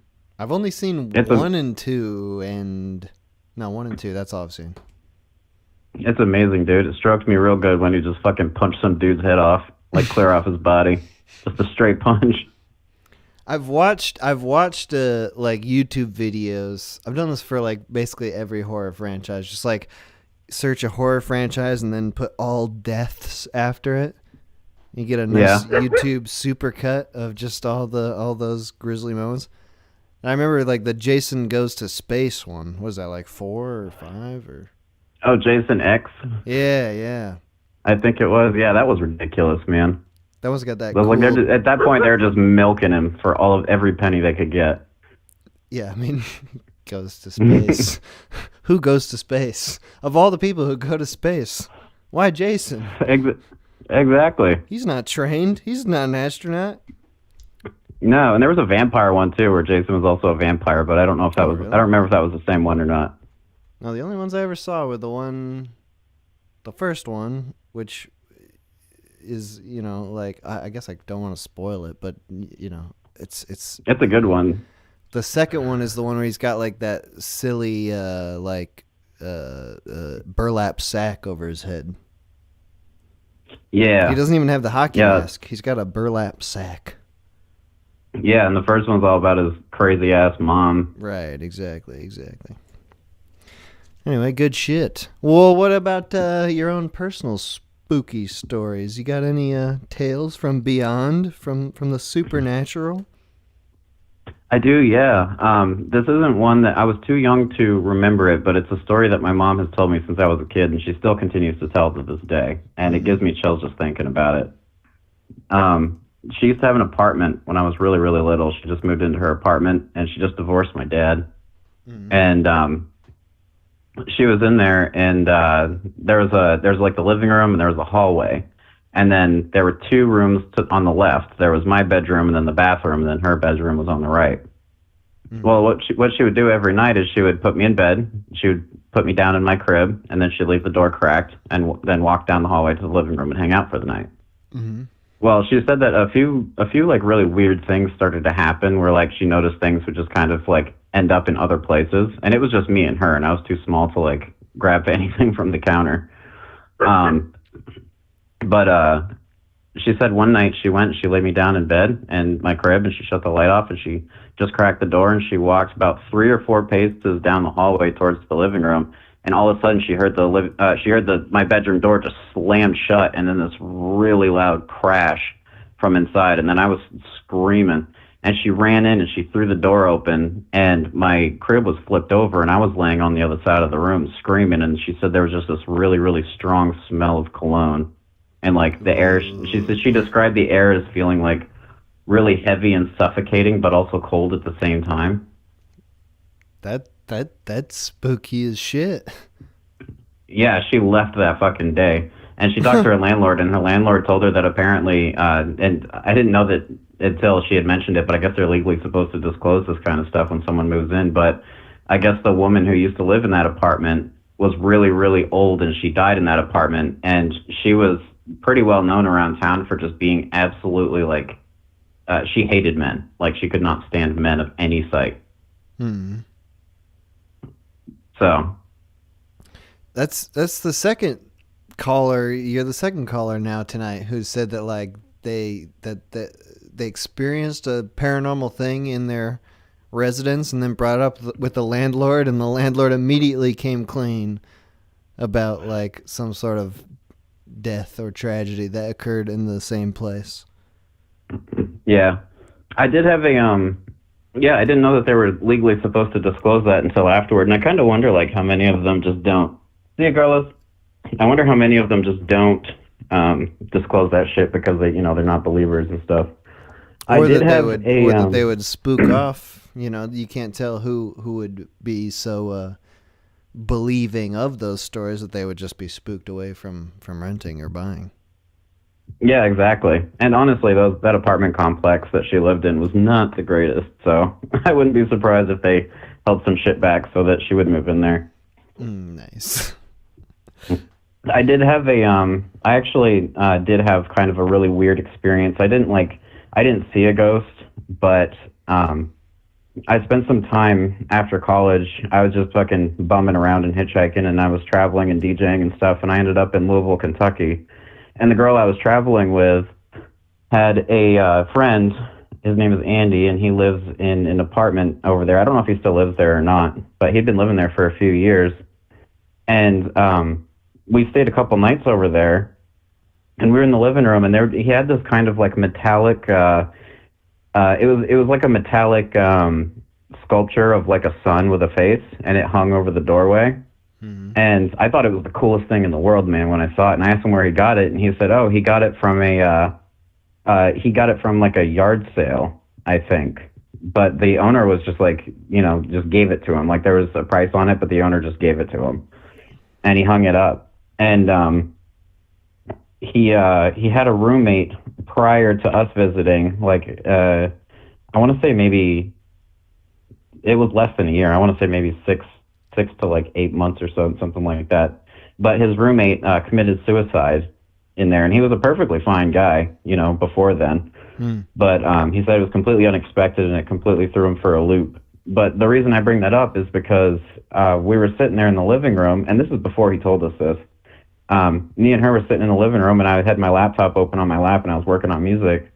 And all of a sudden, like, I just felt this overwhelming sense of dread. The room didn't feel cold or anything. I just all of a sudden felt like a suffocating presence of dread and depression and all sorts of shit. And it got so bad to the point that I couldn't breathe, and I had to step outside. And it was completely out of nowhere. Like I'm not normally the kind of person who gets like severely depressed, because I'm generally an optimistic kind of guy. But all of a sudden, it just hit me super fucking crazy hard, dude. And I had to go sit outside, and I couldn't go back in there. I tried once, and it was just still really, really heavy. But we ended up leaving that night, and he was like, yeah, like that's exactly what my roommate was talking about, before he killed himself. Like he said, that's kind of how he was feeling. Jesus Christ. Well, yeah, what do you I don't know what it was. What do you think personally? I mean, do you believe that like objects could be imbued either accidentally or purposefully with freaking bad juju? I think so, yeah, but only because like I don't know, I've always approached ghosts not as like a religious kind of thing, but as like something that's like, scientifically explainable. Because we all have like energy and, things that we attach ourselves to and we hold a lot of value to. And I think that when our bodies die, that, the energy that is us, it makes sense that it would kind of like fuse with things that we held close or people we held close, or places we held close. You hear stories about people who've been haunted and like, just like, no matter where they lived, you've heard stories about people who've moved into houses that were haunted, people who've had things that were haunted. And I feel like, so I haven't like gone over like the science of it in depth, but I've always kind of had a theory that like, your energy is like an actual thing. We all have like a magnetic pull to us. Like we generate some level of electricity and energy. And I think that when you die, that energy, I feel like the natural magnetism of the earth maybe even carries it along within the form of which the energy has spent its time in via your body, or, like it would attach to another object or something. I don't know. I don't know. I haven't looked that much into it, but I do think that it's possible, But with something with an object that I mean, just for the sake of what we're talking about right now, we can assume that the object is what was causing the feeling of dread. Like, what do you think causes that even? Like, it's just like someone dying in a really tragic way, or is like, someone everyone dies, right? So it's like if you die and your energy is maybe like gets siphoned into some object you held dear, what is it particularly that would make that feeling like be felt by others as this terrible feeling of dread and depression? Well, I don't think that it would. I don't think it would always have to be a tragic way, because a lot of like tragic deaths are also very instantaneous, and people just die before they even realize that they have, or like when it's too late. It's like quite instantaneous. But there are also people who die like horrible, long, agonizing deaths. So when they do die, their energy is all fucking like mad and aggressive. Okay. So I feel like that's, if it was the object, I do feel like that is possibly something that had happened where somebody had held something very close to that object, and they were just, at the point that they did die, their energy was just all fucking like mad and shit and really depressed, and maybe holding on to a lot of like the feelings that they were going through. Like, and I'm talking about feelings like even beyond the way that your brain registers emotions and shit. Like, Let's take this to the next fucking level, Jet. Fuck yeah, dude, let's do it. Let's say you as a person, first of all, let's assume that you, Jet, are just the most evil motherfucker in the whole goddamn world. Just for the sake of argument. And let's I'll say play this role. And you were in charge of a coven of witches.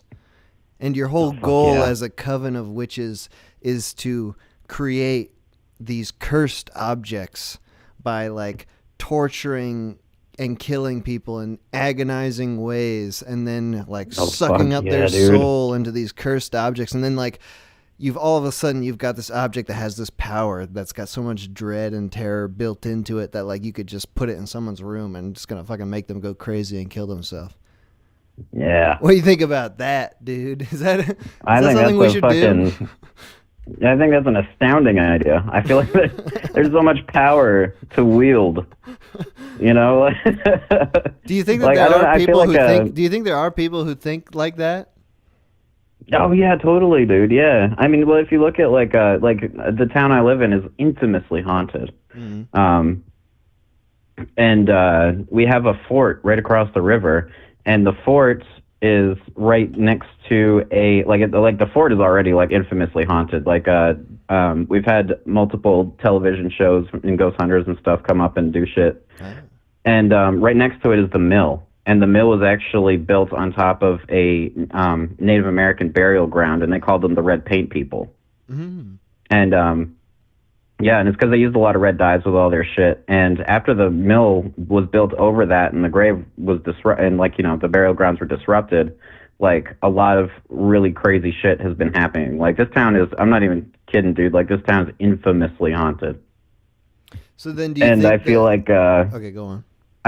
Oh no, sorry. I was just gonna say I feel like a lot of that shit was, kind of there's a lot of bad energy, tied in with that, and I feel like that's the same kind of power where like, oh, you disrupted my shit. Guess what? Fucking all of our skulls and all of our sacrifices and all of our crazy other shit and homicides and genocides. We're gonna bring that shit onto your town now.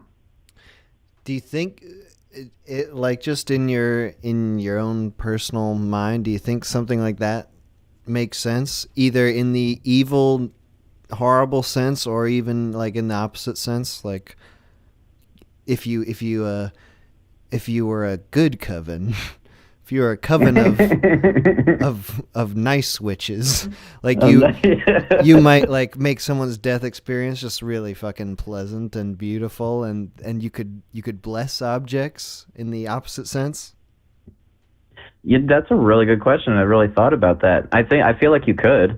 I don't see why not. Like if you can, like if it is possible in this hypothetical situation, if it is possible to curse objects with dread, then it only makes sense that complementary, you'd be able to bless objects with, with things that are nice. It's like good luck. If it's all like luck, basically, like. Do you I suppose. Do you think luck is like somehow like a spiritual thing, or is that something separate entirely? No, I think luck is just pure coincidence, man. I think sometimes good shit happens, sometimes bad shit happens. But I do feel like you could possibly, put a lot of really good energy and a lot of really good feelings and attachment into something, and that would carry on, For the same reason, like when you walk into a room after somebody's just had an argument or something really good has happened, you can, and like even without you knowing what has just happened, you can feel the energy in that room. Like you feel the weight of whatever has just happened. Well, I asked because Friday the 13th is supposed to be bad luck. It's it's not necessarily supposed to be haunted, but the idea is that it's unlucky, that bad things happen because it's unlucky. And I think that the feeling of like, if you feel like you're cursed with bad luck, or like you feel like on Friday the 13th, if you really legitimately felt like this is the day where everyone is cursed with bad luck, that is a feeling of dread that comes across, and it colors your perception of good or bad things. If you're looking at it through the lens of today is the day of bad luck. It does, man. And I was thinking about that a little bit this morning because it's obviously Friday the 13th has been trending all over the place, and I was thinking, like, I don't know if it has any sort of like farther meaning than the movies Friday the 13th, but those have been like. But I know that like people like, oh, Friday the 13th, there's a famous serial killer movie that takes place on that day. Like, so everybody's going into it expecting it to be a bad day. And I feel like in a similar sense, Garfield kind of did the same thing with Mondays. You know what I mean? Like everybody's like, oh my God, fucking Monday. I hate Monday. Monday's the worst day. It's like, oh, is it the worst day because it's actually a bad day? Like for some spiritual reason, or is it a really fucking bad day because Garfield didn't like Monday and that's really well known? Monday is the cursed day, and lasagna is the blessed object. Yeah, this is the counterforce of power.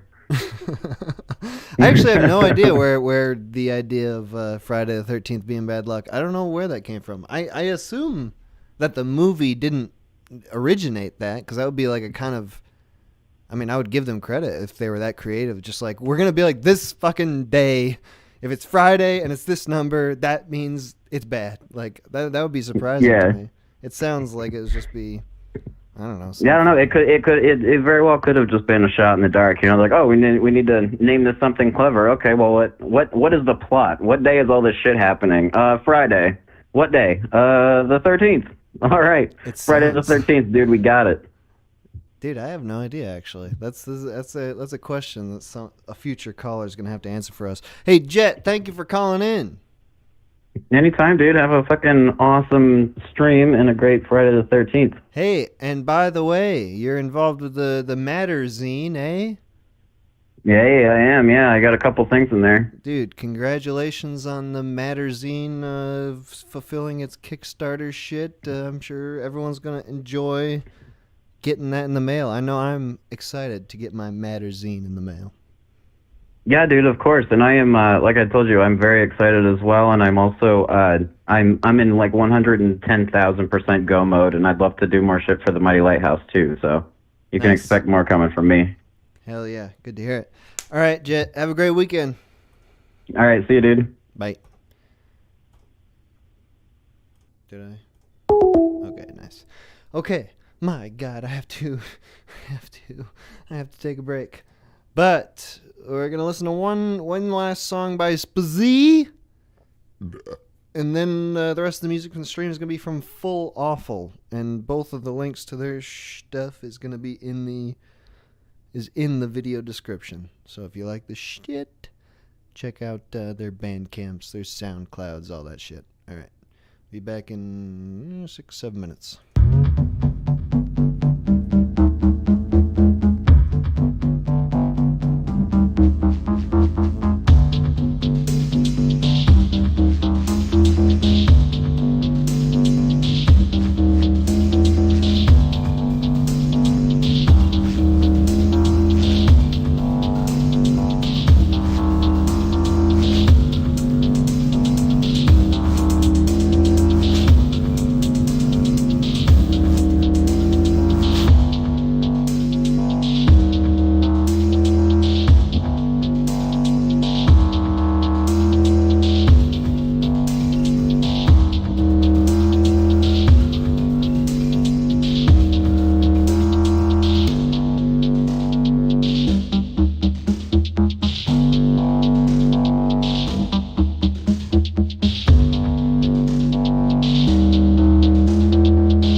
can't get a hold of me. She's got her claws, she's got the moves, getting at those demons out of you. She's got the stage, you got the script. Looks like she crawled straight out of crypt.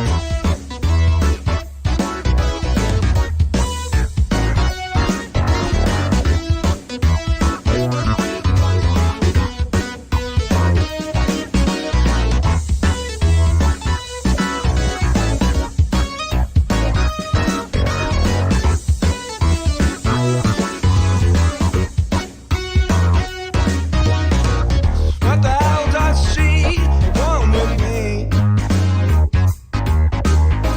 Should've kept running and tried to flee. When I heard her voice, I shivered too. She's done with me, she'll come for you. Like a skeleton that can only grin. She'll take your head and make it spin. Like an angel that came straight out of hell. She'll burn you down, Jezebel. Trust me, you don't want to be seen. She'll make it service call to your house, covered in plastic and paper towels.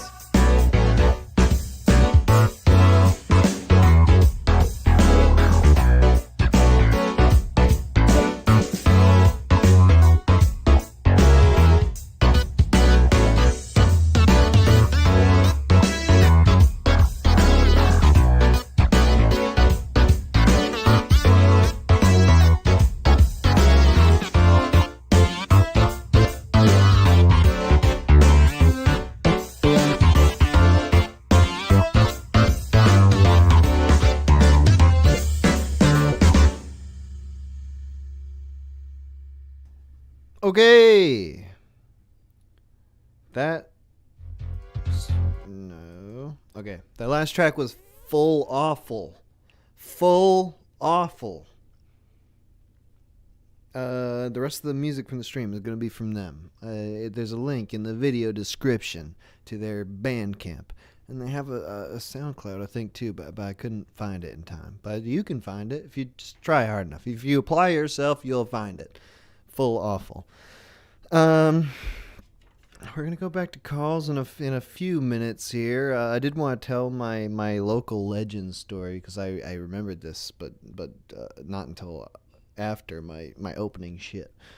There is a local mythological man in these parts in upstate suburban New York. It's a local legend. This man called Turkman. Turkman. Turk. Man. Not Turkish. That's not that's not related to the story. I have no idea why he's called Turkman, to be honest. But the story goes that Turkman lived on this road, Snake Hill Road. Snake Hill Road. Scary sounding. And he, one night at 2 a.m., witnessed his wife and daughter being murdered. They got run over by a drunk driver, as the story goes. They were fucking killed. And, you know, it broke Turkman. It ruined his fucking life. As it would, you know, to see such a thing. And so then every day after witnessing this event, Turkman patrols Snake Hill Road. He walks up and down with a rifle or a baseball bat or some kind of weapon. And the story is that he remembers the license plate for the drunk driver who had killed his wife and daughter, and that he's looking, he's waiting for the day where this man accidentally drives on his road again so that he can just fucking murder him. So That's the story. The cool thing is that there is a man who does walk up and down this road in the hours of like 12 to 4 a.m. for reasons that are, inexplicable. But he does it regularly. And so this is like a thing that kids in my high school would do. And I've done it. And I've seen him. Whereas like we go Turking or Turkmanning, which just means that you're out late past midnight and you drive up this road and you see if you can spot Turkman. And he's there. He really does. There is a dude with long hair, and he's like a creepy looking dude. He's like an old man, very long, scraggly hair. He's like this very lanky, tall dude. And he just walks up and down this road somewhat regularly. And it's like a back country road. It's not near anything at all. It's not like Turkman is on his way to go to fucking Walmart or something. It's not near anything. And he just walks up and down this road. And I remember there was a Facebook page at one point for Turkman. And there was like this sort of took the magic out of it. The spooky magic was there's just a picture of Turkman like clearly at like a niece's graduation party or something. He's like sitting in a lawn chair, like scowling at the camera. And it's like, it's Turkman. So obviously the story is, is fucking bullshit. But it is a local legend, and it did provide some spooky stories. Because I remember hearing the story and thinking, oh, no way. No way is Turkman walking on the road. Fuck you. Are you trying to tell me there's a man who's walking up and down? But he's there. He really is there. I saw him with my own eyes. And the braver of us, not me, but the more brave youth and the more outgoing youth would stop their car to pull up and just talk to Turkman and have a fun conversation with him. I never figured out why he's walking up and down the road, but apparently he's a pretty okay guy. Okay, anyway, that is the story of Turkman. I think there are some boys in here now. Boys! Oi. Hey. Whoa. Hey, what's up? Not much, just experiencing some time dilation as really? we chat away in here. Do things seem like they're dragging on endlessly? Yeah, the 2 minutes quickly became 8 minutes. Well, I guess not quickly at all. I'm sorry, Toner. I was trying to tell a story. God dang it. Was it a good story? No, it didn't have an ending or middle even, but it had a strong beginning. Well, that's all you need, just a good hook, and then you just leave people hooked, and, you can't even get worse from there. That's right. I should have just cut myself off before I got to the disappointing ending, because then people could have imagined a better ending. There you go. Leave it up to the audience. Hey, Teratoma, this stream was also partially your idea. You and Toner sort of conceived this. I saw a good opportunity, It was Friday the 13th. You do these on Fridays. Unfortunately, mostly in the middle of my working day, which, I have a bit of a gripe with, but we can chat about that privately. But it seemed like a good opportunity. Did you have, do you personally have some spooky stories that you would like to share, or even just your opinion on spooks in general? I saw a shadow man once. I had one of those sleep paralysis demons. Oh yeah. One of those classic silhouette of a dude in my door with light, and then you wake up in a cold sweat, and then he's gone.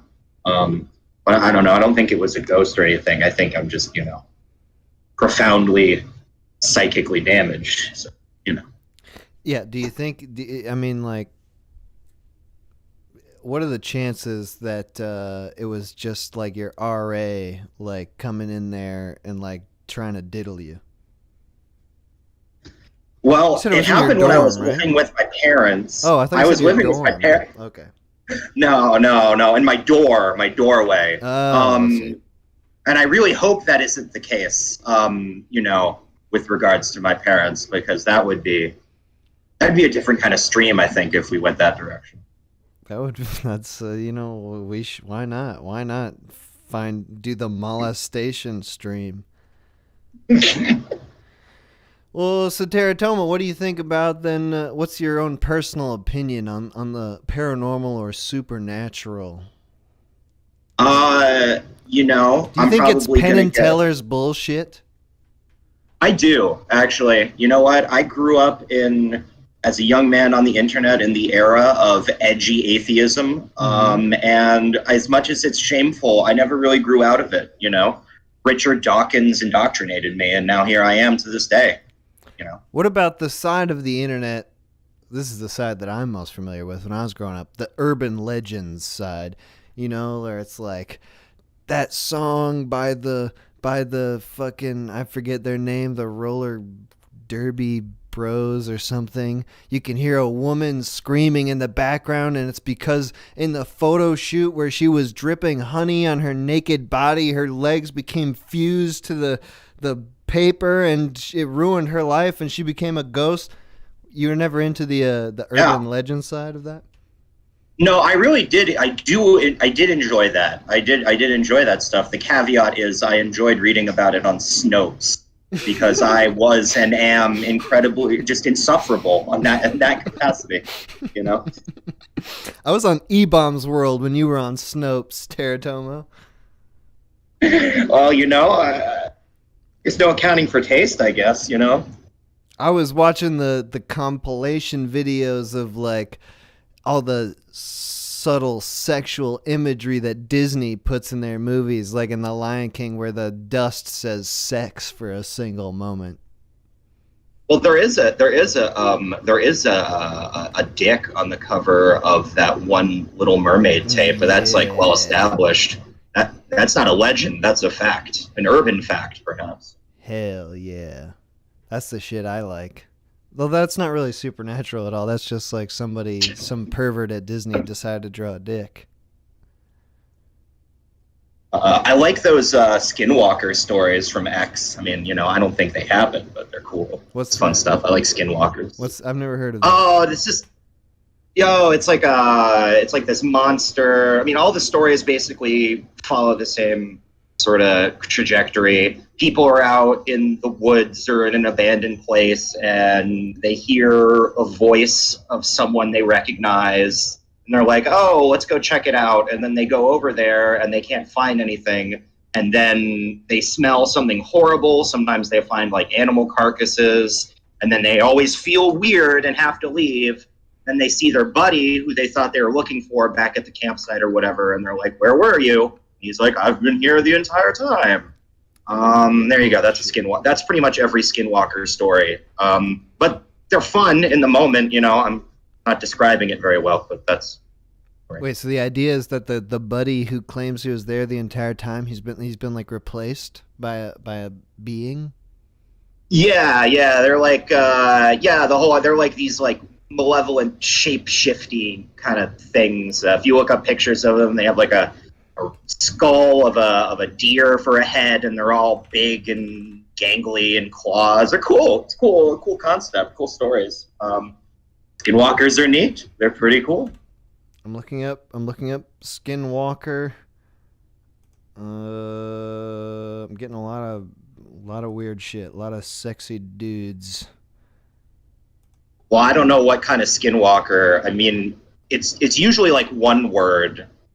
If you search for the two words, I might be like wrong. Okay. Well, so what about, I mean, as a student of the internet, as you are, I'm not, I mean, that's correct, right? Fair enough, yeah. I'm terminally online, perhaps. Are you familiar with the creepypastas then?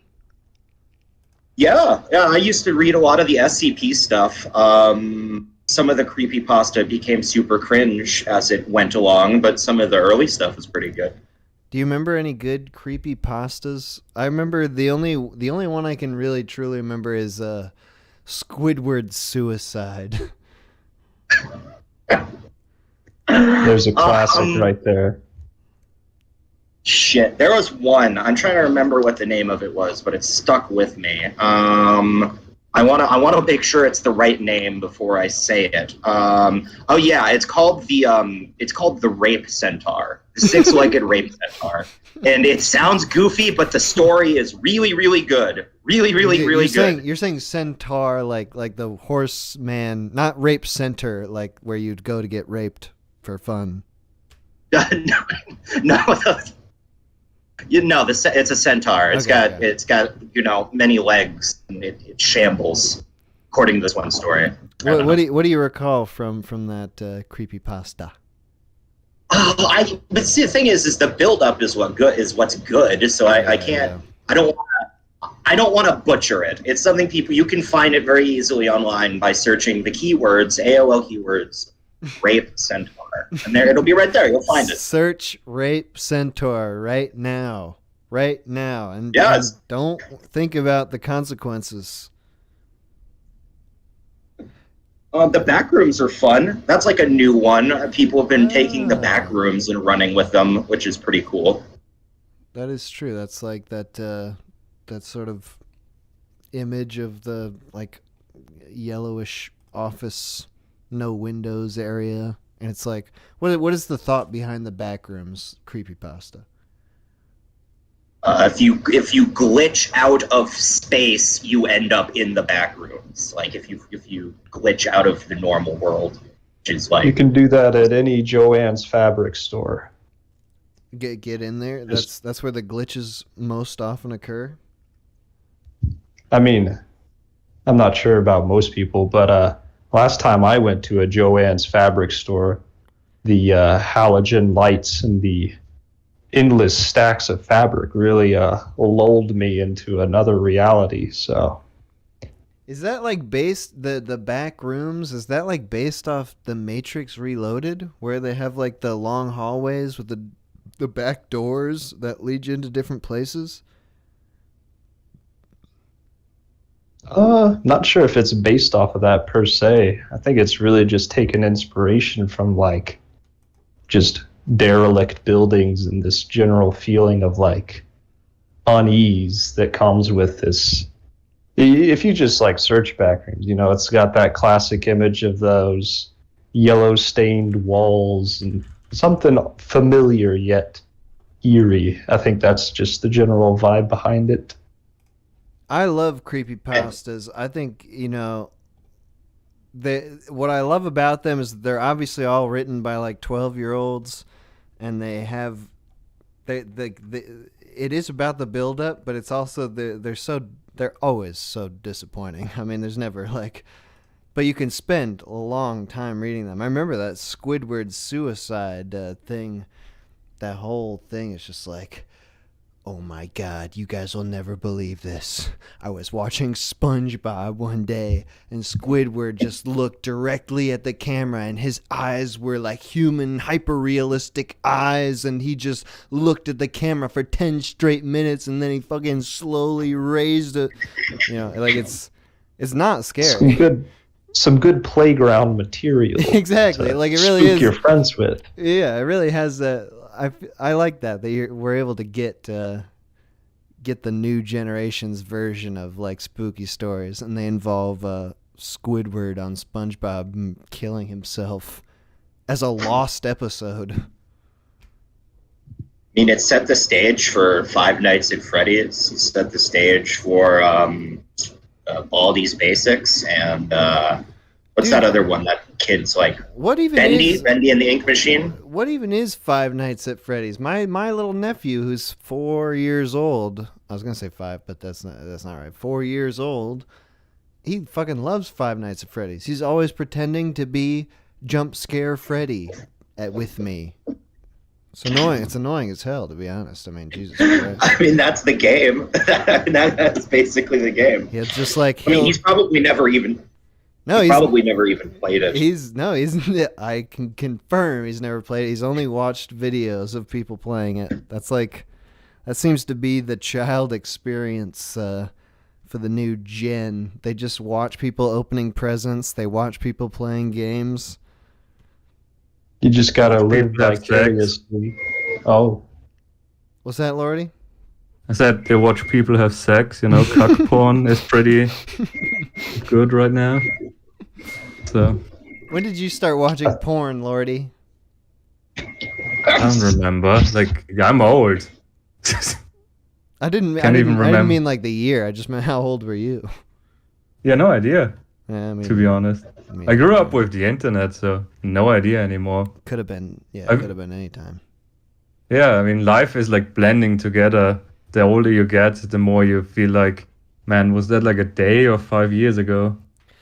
Do you have any spooky stories? Anything potentially paranormal or supernatural that may have occurred to you, or maybe just inexplicable? Doesn't have to be. Yeah. I once went to a flea market and I bought a game cartridge, and like the woman was crying all the time, and I was like, "Hey, I just want to buy this Super Mario 64 card," and it was like a Sharpied on, and she was crying and talking about her dead son and shit, and I was like, "Wow, fuck this!" I always wanted Super Mario 64, pretty rare game, can't buy it anywhere, so I went there.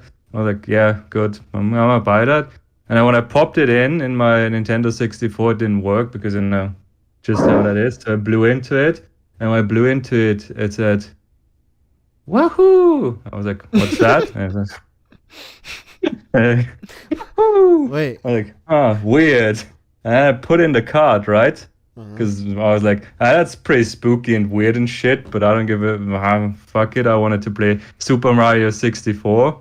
So I put it in, and then like Mario turned around and he was like, "Well, why did you buy this cursed card?" And I'm like, "Dude, Mario, I just want to play Mario 64, please." And then he started crying blood and shit. And I was just like, wow, that's kind of sad. I just want to play, Super Mario 64, not some crying shit. And I was like, okay, fuck it. I'll hound someone else. And then I played through it, 120 stars, pretty easy. Give it back because don't give a shit anymore. Yeah. That sounds like a creepypasta. No, I was gonna that say, happened to me That's real? personally. That's true. Yeah. You're blowing into the that is- cartridge. The air formed Wahoo, Yeah. which And activated the cartridge, but in a ghostly way. Yeah, no. there's literally like a creepypasta about a haunted N64 game. I think it's called like Ben is Dead, or like a haunted Ben Majora's Drowned. Mask. Yeah, something like I that. was going to talk about that, but then I thought I'd rather make something up because, tell a story that actually happened to me. A legit story. Yeah. Yeah. Tell a true Dude, I one, not totally a met creepypasta. Herobrine. But no, a friend of mine actually managed to create fan content for Ben Drowned, but like ironically, and people regularly asked him if it was an actual, part of the Ben Drowned story. What is it? I truly hope he answered yes. I really hope he did. What? I think it did. It was like really, like absolutely awfully done, and there was no way to confuse it for actual content. But people are retarded. What do you guys think? Do you think that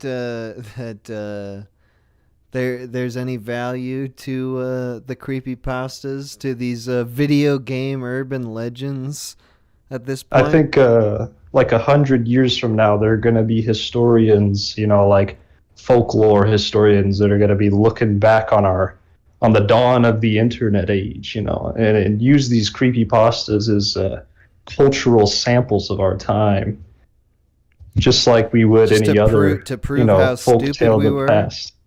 Absolutely. Be like, look, Like what do the back rooms say about the 2010s or what have you? That's going to be an True. essay question. That's right. We can guarantee it. We can derive meaning from these internet legends. It I is just quite remember literally folklore.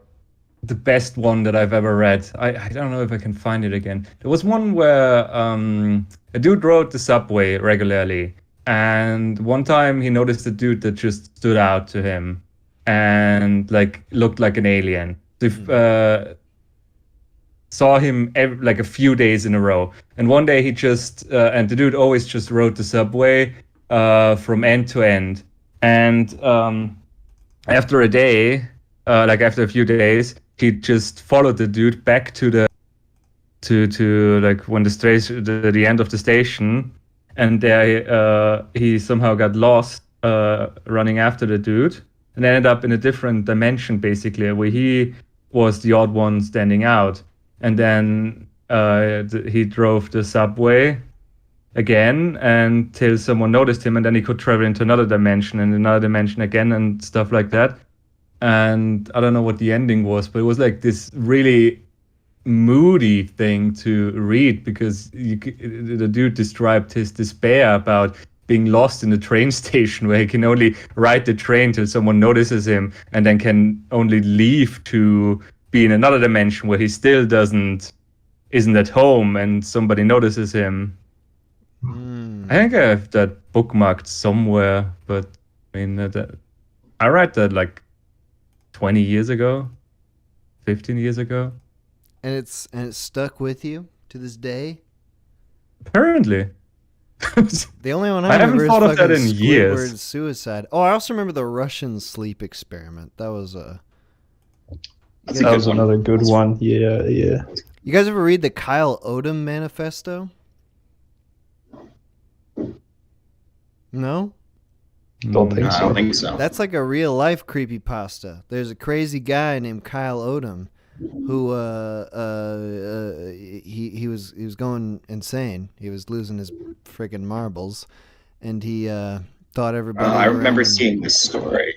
He thought everyone around him were Martians, were sex-loving Martians who just wanted to rape everyone's butt constantly. That was like their whole function as beings, was to just like pretend to be humans and to rape humans' asses. And he wrote this great manifesto it reads like a creepypasta, because like he's full of dread because he's going crazy. And he's writing this like right before he decides to shoot his pastor in the face with a gun. And he does do that, and the pastor survives actually. So there's reason to believe that the pastor was a fucking invulnerable Martian. But I've got the PDF up here, and it's like 43 pages, so I can't read the whole thing like I want to. But highly recommend that to anybody who's looking for a creepypasta with a little bit of realistic edge. This is a guy who's going totally insane, and he just describes like all this like very slightly off behavior, and like to anybody who's not psycho, they'd think like, oh, this is just slightly off, but to someone who is in the process of going crazy, it's like this intense feeling of dread. Like there's all these mechanisms that are functioning simultaneously against Kyle Odom, and in the form of Martians, Mars people. But anyway, just like the very first page, I'll just read this one part. This is, who is Kyle Odom? Born and raised in North Idaho, grew up in a loving family, joined the Marine Corps after high school, developed an interest in science, went to school for a degree in biochemistry. Kyle Odom is writing this.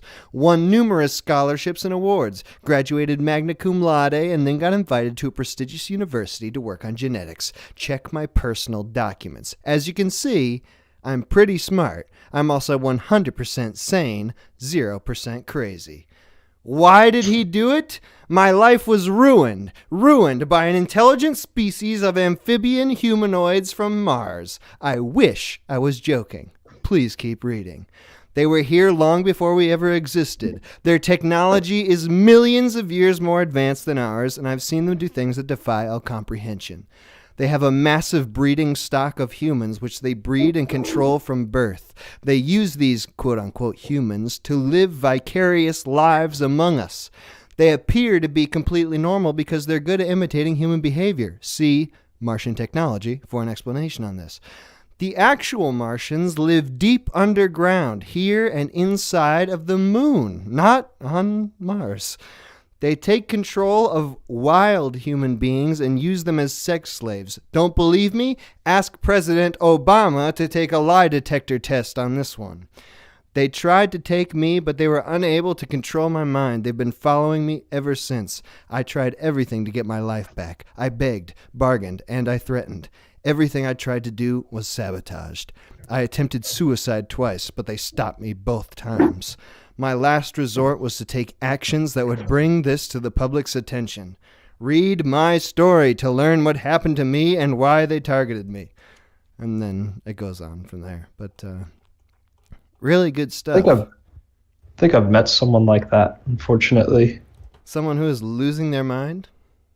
Kinda, yeah. I was one day, maybe about a year and a half ago, I saw a guy walking across campus wearing like a sort of shawl made out of a blanket and like a bandana, and he had a sword, like a katana, like a metal one. Oh. And he was just swinging it around, and I was like, this is curious. This is I have nothing to do right now, so I decided to follow the guy for a few hours.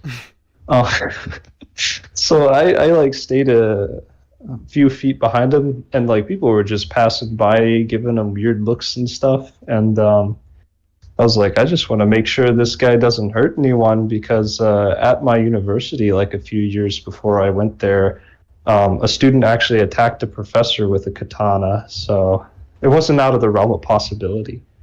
And I followed him, and he was just kind of walking slow and waving his sword around. He eventually sat down in like a group of people, and I was like, oh, he found his friends. And then the shocking thing was he just stood up and pointed at the building and started shouting that there were like ghosts and shit there, and he knows because he used to live in that dorm or something. And then he just walked on, and he just went back home. I don't know, maybe he is protecting us, or maybe he's losing his marbles, and a year from now I'll hear about someone with a sword attacking someone on campus. I don't know. Do you think he was a student? Yeah, he was about the right age, I'd say.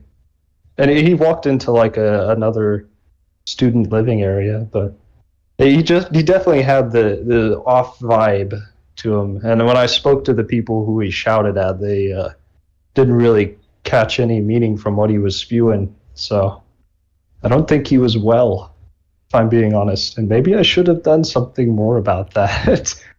But that is a sort of disquieting occurrence, a katana wielding crazy person on campus. Yeah. But maybe just LARPing, maybe just having a grand old time. See, I feel like if that were the case, it would have felt a bit different, Like, it was definitely, I was following this guy out of like a sense of excitement, but also fear. Mm-hmm. So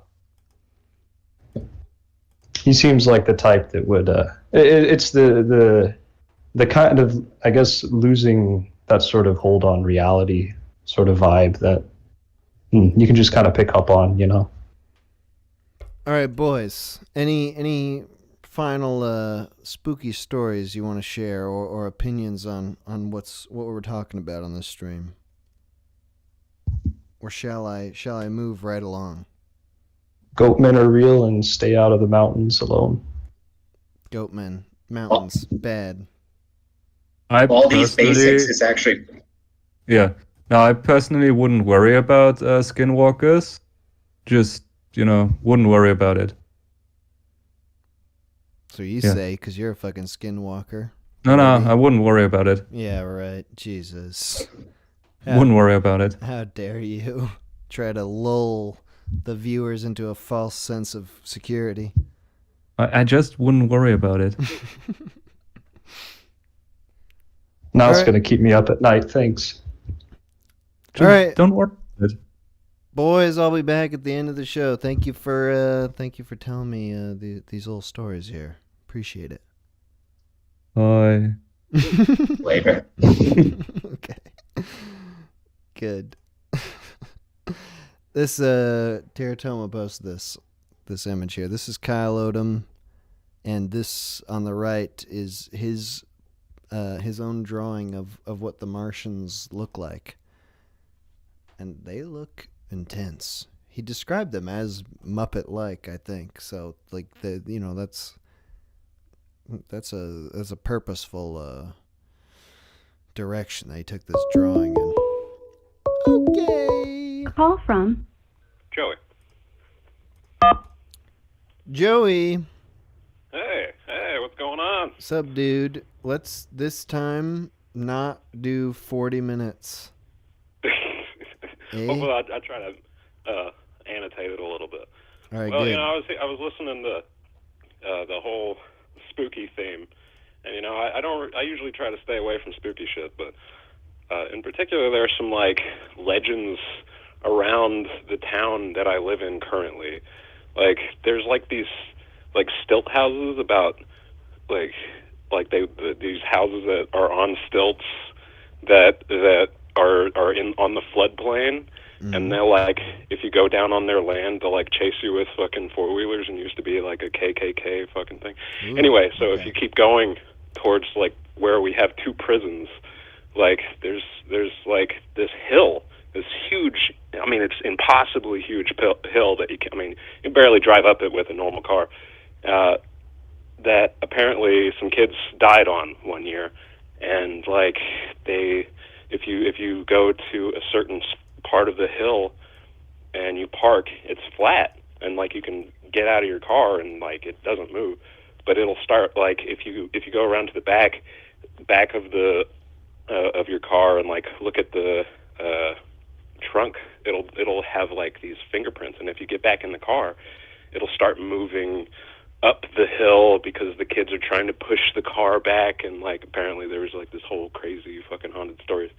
Anyway, my drug dealer from that lives around here, like, made up, like, or at least has all these old fucking crazy, like, folk stories. Also, there's, like, this old lady that lives on a back road that eats fucking, like, raccoons and shit, and, like, she lives in this open trailer and shit, and you're like, okay, well, I'm not going to fucking stop there, you keep driving past, and it kind of reminded me of your story about the Turk man. Mm-hmm. Like, there was, like, a druid here, too, he, like, wore, like, full green garb, kind of looked like Link or something. What is a druid? Is that like a pagan? I guess, they called him a druid. I don't know if he was actually a druid, I never met the guy, but I never got the sense alignment or anything on him. But it is pretty terrifying sometimes to, like, see people that are a little crazy, or at least seem crazy. But I don't know, like it. This is all on this hill, this particular hill. No, but this whole area, is fucking creepy, man. There's like mines, there's strip mines that like open up and shit, like or like have these secret fucking entrances to, like there's like, dude, it's like a ghost. It's like a ghost town pretty close by too. Like it's if you drive through it, like you can tell, like, there are people that are kind of living there. It's almost like Slab City, if you ever heard of Slab City. It's like there's just no laws, so there's just shit you can. It's kind of like Fallout. Okay. Just wanted to live in Fallout for a little while. I don't know. You gotta imagine in like mines and shit, like probably plenty of people died up in there. Yeah. Oh yeah. Before their time. Like haunted treasure shit, like haunted ore. Like they found the mother lode, and then as they were excited, they tripped over the explosive and buried themselves alive, and they're. Hey, do you think that's something that, like what you're talking about there? So it sort of reminds me of like cursed treasure or something, where it's like part of what makes it cursed is just like you lose a frame of mind once you see it, and it instantly your greed takes over, and you become unaware of your own personal safety. It's like in Aladdin when he's going to take the jewel. He's like fucking Abu or whatever, or Apu or whatever the fuck his name is. I don't know. The monkey? Yeah, when Apu. he's looking at the fucking Apu. Okay. I wasn't sure. I know this Thank you. shit. I know Thank this you. monkey shit. It's like good to have the back people of that my- are, on top of that shit. Yeah, that's what my job is here. I'm the fact checker when it comes to monkeys with names.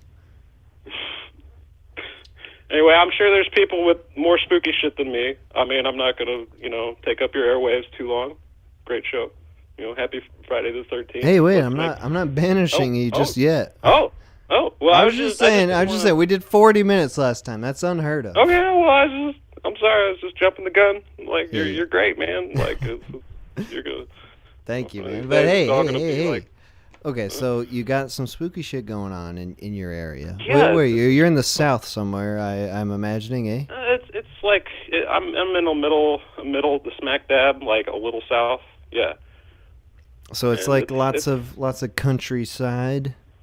Yeah, a lot of rural areas, a lot of crackheads, or not meth heads, Right. and some crackheads. Actually, cocaine and crack are all very, very common in like bars. I didn't know it was like that. Like it's just like you can go any bar in the world, seems like, or at least in this area, and you can fucking find some cocaine. It's fucking horrible. It's horrible. Anyway. I wonder if like as the general addictive substance thing shifts, like if, I feel like we are going through a shift from like crack and coke to like opiates and stuff, which Straight have up totally meth, different effect. fentanyl, Like yeah. it's easy. Like you can imagine crackheads are scary to anybody because they're just like they are. They fucking skitter around and they it's like you can never get a clear look at them. Whereas like people on opiates are like entirely immobile.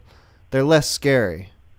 I think the people that are going to start frightening us are like once like kind of they start releasing these new DMT like drugs that are like there's this new thing they're making like new DMT that like doesn't have the same kind of like issues getting into your system or something like that. Anyway, they've made this crazy new one, but I'm thinking that shit's going to start taking people's souls, and like I think the real problem now is like existential horror, like people going into their own minds and like they're going to get lost in these fucking labyrinths of terror, or like there's going to be languages that are spreading from the AI that can like gather infinite like people, like basically it would be like just it would be this language that can be downloaded into people's minds just by experiencing it, because it's perfectly suited to serve the purposes of thought in a certain particular way, and it would basically start taking over multiple people. Like I had this fucking crazy dream really recently. It was like I called it Phobos, or my friend once I described it was Phobos, but basically it was like this fucking shape-shifting entity that was like walking through people, and it could like omnipotently sense their fears and their like all of their different their memories and stuff, and it knew them as if it were them. It could like control their ego, but it wasn't. It was them and not them. And it was like it could only move from one person to the next, but it never really reached the point where it could like spread into multiple people before I woke up. But I don't know. Anyway, it was like fear itself, like manifesting on Earth or something one night, and I was just like, oh my god, like I was like, oh shit, it's coming, guys, it's coming. Do you think of fear as like something that is external? It can be. I think it can manifest, and I think probably just from that kind of mythos, that from my own dream, I would say that would be an instance of possibly an external type of fear, something that can inflict it, something But even that knows like you, the way and mirrors it. the way you're describing it, like it does sound like it's something that starts outside of someone, and then once it gets into someone, it's able to infect others. But like, Hijack, isn't it just as likely that it just starts in someone and then it's able to infect others from within someone? Like, what's Absolutely, I think it's totally possible. I think that's kind of where you really hit the nail on the head of like most, like I would forgive my term, but schizophrenic people would come down philosophically on whether or not it's external or internal what they're experiencing. and whether or not it's true or false. I think that's like the key of that kind of argument, whether or not what we are experiencing can be even influenced by anything from the outside, even on a very direct basis. Like, do you think that's sorry, I didn't mean to well? jump off on that. I'm trying to interpret what you're saying here, but do you think this is my interpretation of what you're saying is that the key difference between someone who's schizophrenic and someone who's not is just that someone who is schizophrenic believes that the voices in their head are coming from somewhere else, whereas someone who's exactly. not They don't know. They can't recognize themselves. Because I had this thought once, and I was thinking to myself a few years ago, like, really trying to wrap my head around what it is that those people with those very serious mental illnesses are actually going through and how it differs from me. And I was thinking to myself, like, well, I guess I don't really know because, like, I don't hear voices in my head, and I've never heard a voice in my head. But then, like, I realized as soon as I said that, like, I'm hearing a voice in my head right now. I'm talking to myself in my head, you like, control, right? But I know that it's my brain or whatever. I'm not scared by it or think that, like, there's some sort of malicious thing, or if I do have malicious thoughts, like, You keep yourself safe from them. Well, That's I know the thing. I know that they're not. It's not some other entity, or at least I don't believe that it is some other entity that's, like, forcing me to think a certain way. Like, I feel responsible for all the voices in my head, but there is a constant, conversation in my head. There are at least two versions of me that are, like, always at odds with each other. Shit. Sorry, go on. I'm sorry, I didn't mean it. But you can model images, and you can imagine things. You can basically control that world. But it seems like they have a world that's similar, but it's not under their control. Like the arbiter system that, like, controls their brain has gone kind of haywire and says, "Fuck that! I'm going to do what I want to do." And if you're terrified of what I'm seeing, then that's just because that's what I'm seeing. It's not. So they might actually have a higher sense of what's actually going on, the disorder that it seems to be in when we look at the universe, like with physics, how many layers of abstraction we have to dig down. It's probably we're digging through some weird shit we can't even see. Mm-hmm. These people might actually be seeing these things and they might even all be right, even though each of them have a different perception of it. It could very well be that each individual one has, because of its pattern itself, a real conduit to a different type of perception than what we're accustomed to. I just think it's just one different lens.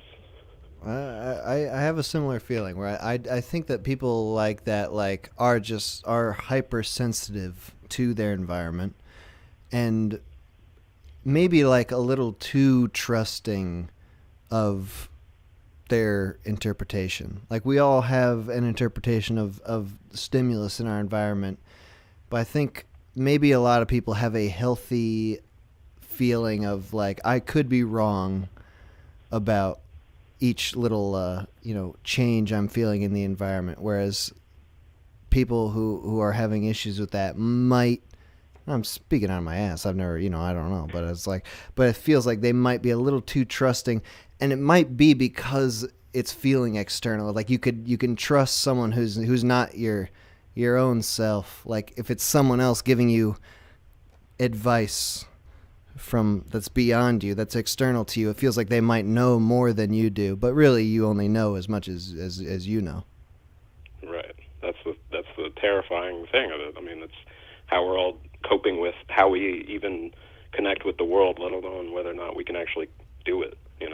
Who's right? Who the fuck is right? That's the existentialism is the real terror. Of course, the only escape from that is God, but nihilism is horrific. Anyway, the subject should be more back on Friday the 13th. I don't want to bore the shit out of everybody with this.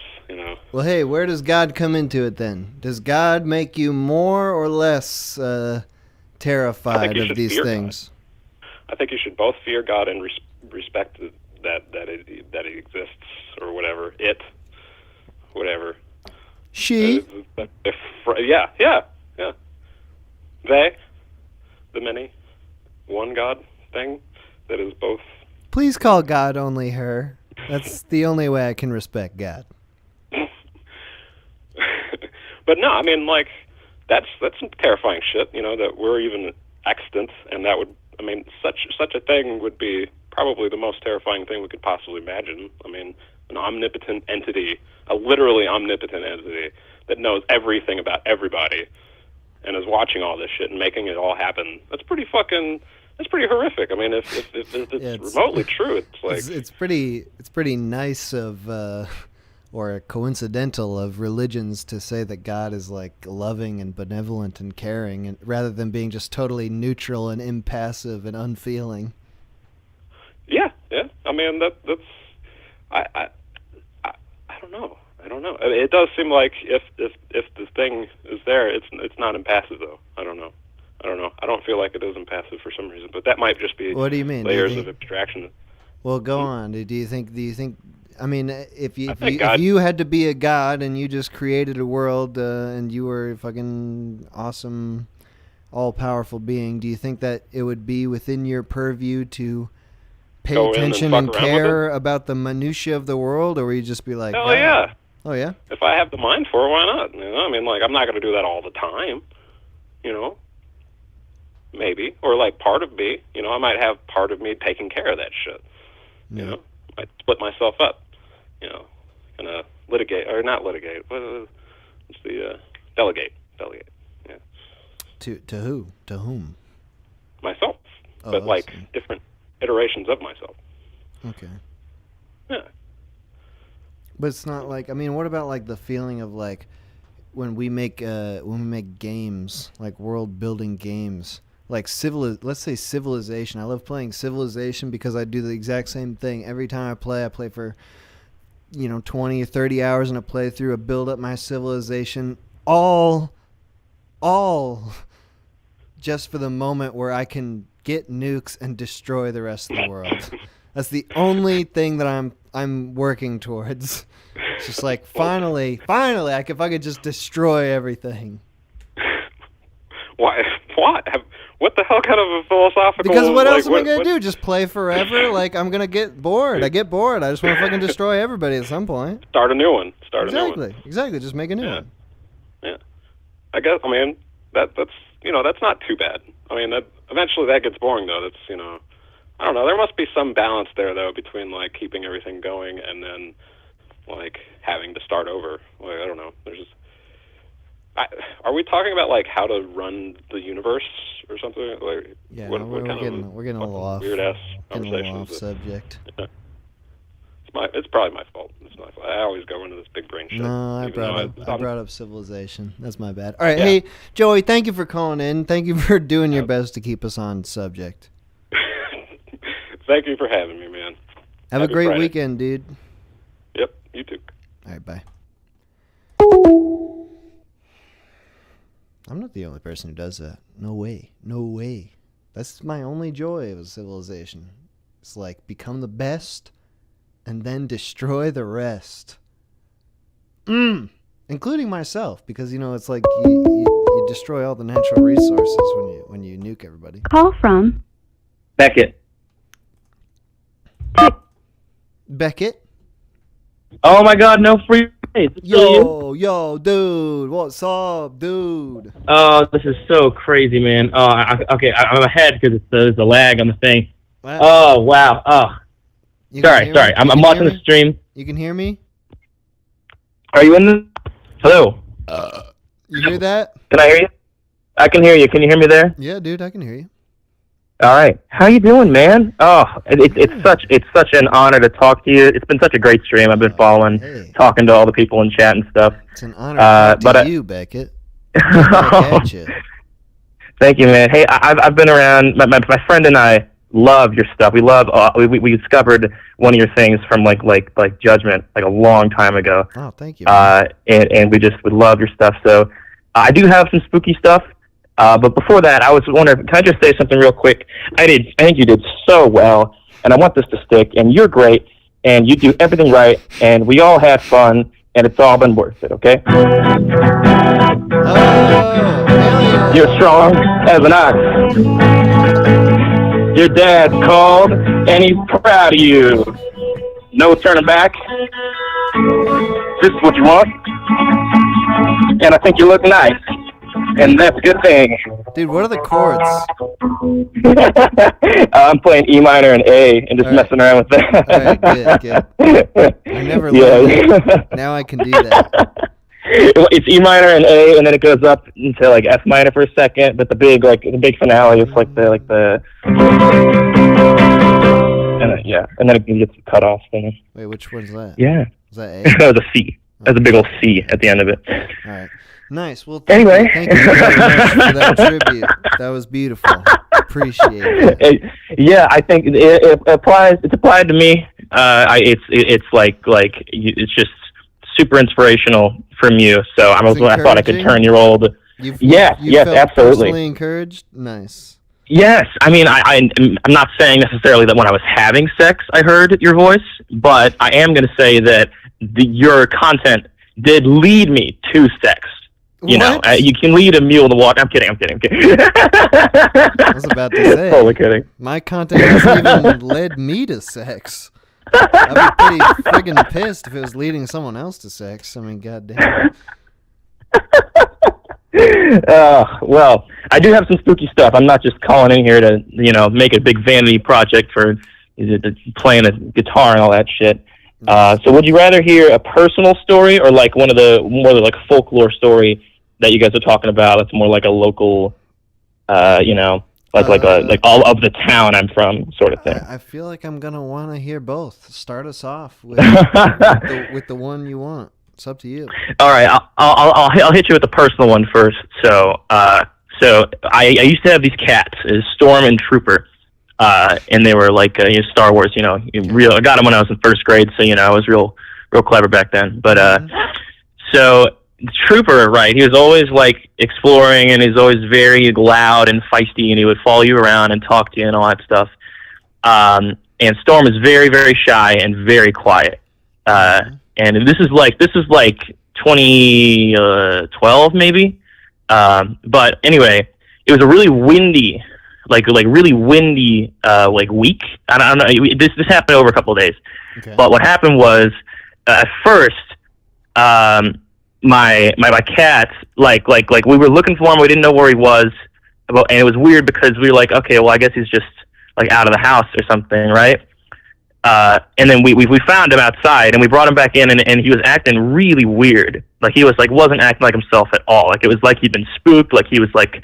He was just like hiding under stuff, and he was just like all over the place. And it was like we were like, wow, I wonder what happened to him. And the day after that, my parents leave to go like on a date, like they're going like out for dinner or whatever. So I'm home alone, and I was like 12 or 11 or whatever at the time. And I hear this like really sketchy noise coming from like our porch door, which is like really like that's like a really weird place for someone to like break in. Like that's like at the house we were in at the time, that would have been the place to break in, was like the porch door. Mm-hmm. And I'm just like, oh my! It sounds like someone is like rattling the door. Mm. And I was just like, oh my god! And so I called my dad, and because I just got my cell phone, so I called my dad, and I was like, I think someone's trying to break in. I don't know what it is, because when you have cats, there's that thing where it's like, oh well, I guess like if I hear a weird noise, it's just the cat, like it's just the and you have that like, sense of security. So if something's haunted and it falls over, you're just like, oh, it's fine. It was probably just the cat, even if there's. But Trooper was right there with me, and he was the only one who would make that kind of noise. So I was like, well, shit, like that's not good. Like this has got to be. And my dad I called my dad, and he was like, oh, you got to go get the bat from under the bed and go hide in the bathroom, and we're coming home from the restaurant. And I was literally like shitting myself and like reverting to Christianity and all this stuff. Like it was really not a good time. But then everything is like I stopped hearing the rattling. And I start hearing this meowing, right? And it's not from Trooper, who's right next to me, and it's not from Storm either, because it's still windy outside and Storm's hiding under the bed. It's like meowing from the door. So I go over to the door, and it's Trooper on the other side of the door, outside. we'd brought in the wrong cat. Oh, and there was this other black cat. That's why he was acting. I was like, fuck. I noticed immediately, and he was like, it was totally the right one outside. Like he was like yelling, and he was like, what the fuck? Let me in. Like I've been out here for like 24 hours now. Like what the hell is wrong with you people? And I got a picture. Of the one that was in our house looking at the one outside of the house. And it's this totally like spooky cat picture. But I let the one inside out, and then the trooper like through the back door, and then I let Trooper back in, and that was it.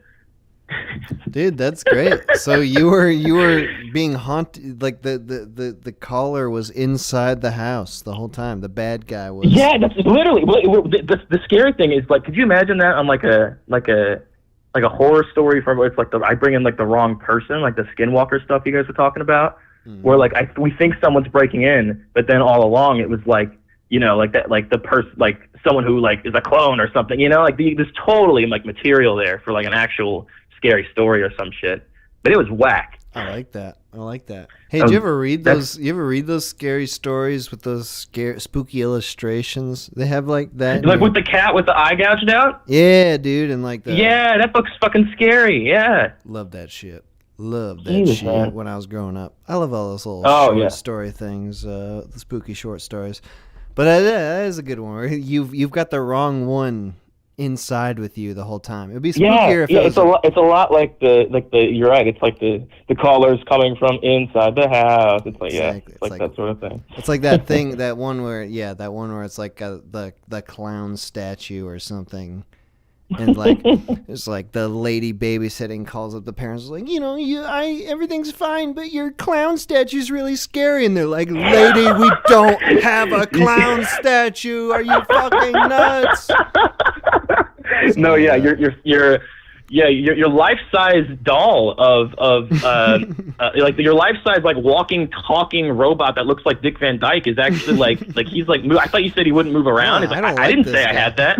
I don't like this guy one bit. He keeps asking me for terrible things. He keeps telling me I should undress slowly.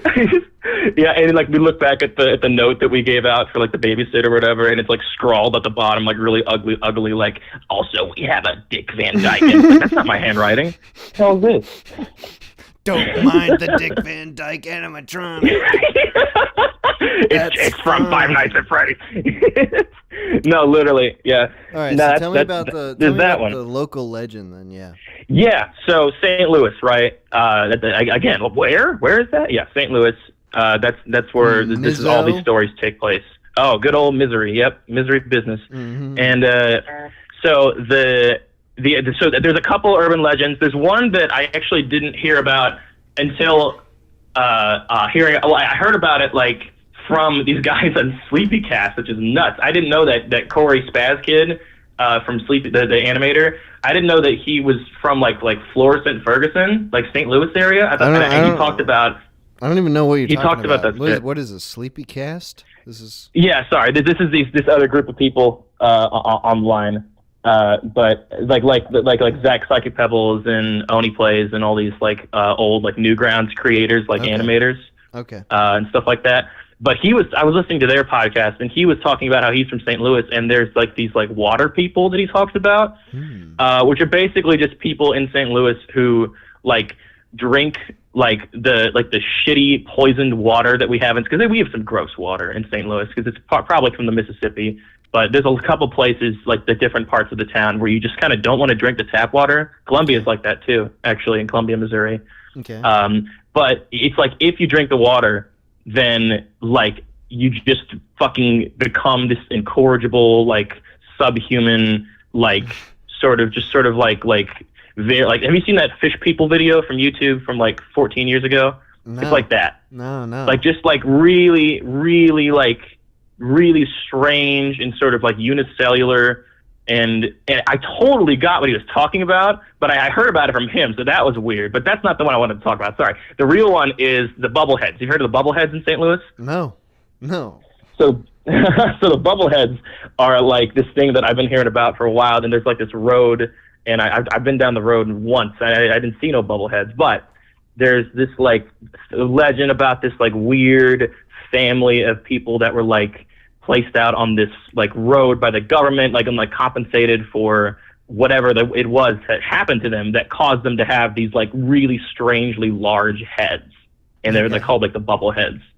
And there's totally like if you talk to a bunch of different people from St. Louis and just like look at St. Louis stuff, there's because I was looking into this like, oh wow, this is kind of weird. There's actually like a lot of different anecdotes about this, and it's not even like the kind of like, oh, and then they came out to me and they killed me. You know, it's not even like anything extreme. It's just like, oh wow, I guess there might actually be a family with weird shaped heads, and people have seen them before, and now there's an urban legend about them.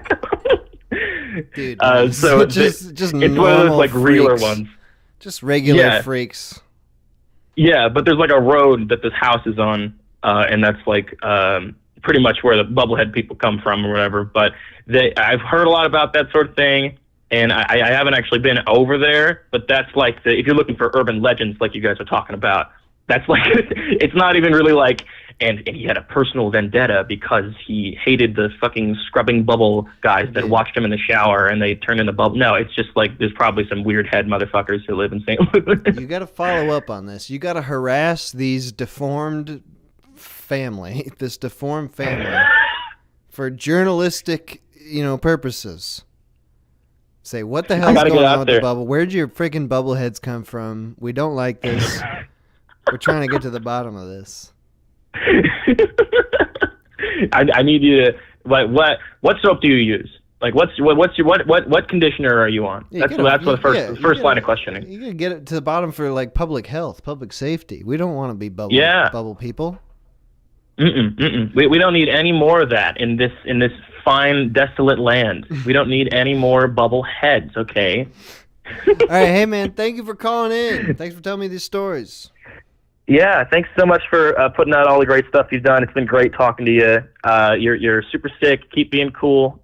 Keep on putting out great stuff. You're a big inspiration, and I hope that you keep it up. I hope you don't go sour and turn bad because you haven't so far, and I'm still enjoying it. So don't do that. All right. That's my fucking mission to not turn sour and be bad. Yeah, don't do that. All right. You're turned fermented, as they say earlier in the stream. Okay. Yeah, you're great. Thank you so much for talking. It's good talking to you. Have a good rest of the stream. Yeah. All right. See you. You too, man. I'm going to be completely honest, 100% honest right now because, I have to be. I have to be honest. I pissed into a cup while that call was going on. I don't know if you could hear it, but I had to piss so bad. I couldn't wait. I have a cup now full of hot urine. It's very warm. Doesn't even smell bad because I'm so well hydrated right now. Okay, but the point is I'm going to take a break right now so I can finish off this piss because one cup is not enough. And I just had to tell you. I just had to be honest because it's just full honesty. It's not that I wasn't paying attention to the call, but there was 10 seconds where I had to just... It just had to happen. I'm sorry to everyone. I apologize. Shouldn't have even said it. I shouldn't have. Anyway, we're going to take a quick break now. Last break of the show. When we come back, we'll do one more hour. That'll be the end of the show. Very good. Very good. Very, very, very, very good. The music for the rest of the show here is from Full Awful. The links to their music are in the video description. Earlier we were listening to Spzee, and their links are in there as well. I'm sorry I told you about the piss. I take it back. Honestly, take it back. It never happened. All right, let's just pretend it never happened. But good. Be back in a few minutes here.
all day. Step out and boom moon tonight. It's can't hear the groove and watch the final show. Talk to your body pillow.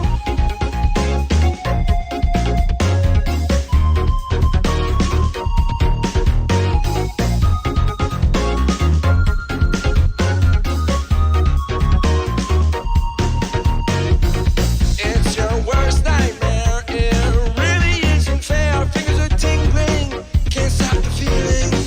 My body pulsing slow, talking to the walls all night long, and no, they don't hear me. Beating the booking man, got a Volkswagen van, hair turns gray, that's okay.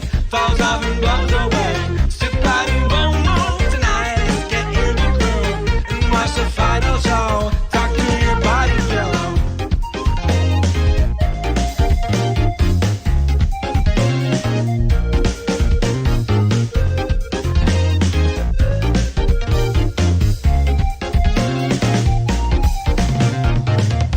The lights are turning low. We wait in line for this spooky show. It's dark and we can't see no more, except that man who's dancing on the floor. He takes the hand of my friend. Guess we can see this to the end. If I wake up from this dream, I'll just have to do it all again. Try to turn with all your might, but your arms just won't budge. You wanna stand up, but the boogeyman's got a grudge. Meet the monkey man. All your doctors up and nurses mean got gangrene. Pop forgot to pay. Sit body won't move tonight. It's can't hear the groove and watch the final show. Talk to your body pillow.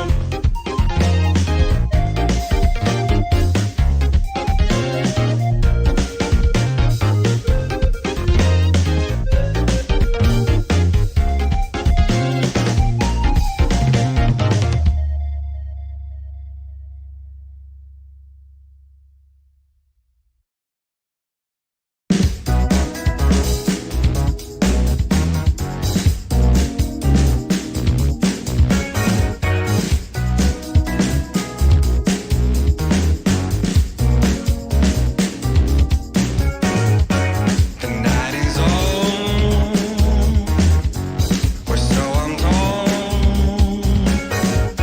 What once was green, dark in between. I've got this desire that not many people share. I can only get it in the dark. Electric motor in the night. Yeah. Sometimes I worry if morning dew will short circuit my battery. Turn my lights off, gravel wings. I can reach the fence to the latch. Oh, please don't see me. Afraid you'll give it all away. Be so like a tree. Wanna stick my branches sway. I wanna see what you got. I'm looking right in your hole. Raccoons are watching too. My metal's starting to fall. Only in dreams could I imagine you. Another window to your heart was in your backyard. You're the hottest thing, bedroom eyes have ever seen, and that says a lot. I've been around the block, oh please just feel me. I wouldn't know what to say if you catch me in your bush. Wing till the light of day. Can you blame me? My legs just don't work. I've been giving bad advice. I'm a terrible flirt. Oh yeah. On my chair controls, I wish I could just hit play to see it in your room. Try on some lingerie. My wheel is stuck in dirt. Just need to shake like a leaf. I put it in hard reverse.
ocean turns on lights, I freeze just like a deer. You look at me and say, what are you doing here?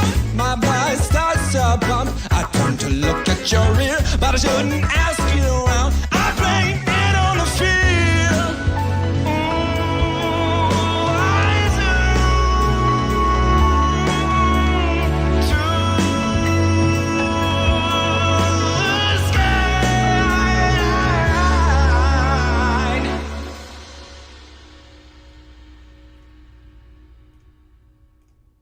I was watching like a thing the other day about their models and stuff that they made. It's really cool.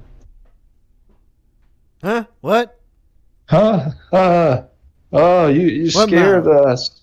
What models? What the hell are you talking about in here? What the hell is going on? Some spooky shit. You wouldn't, you wouldn't get it. No, tell me. That was pretty spooky. You're living the good life. Nothing spooky to you. No, that's the point of the stream. I want to hear about the spooky shit. Don't give me the silent treatment, boys, you motherfuckers. God damn it.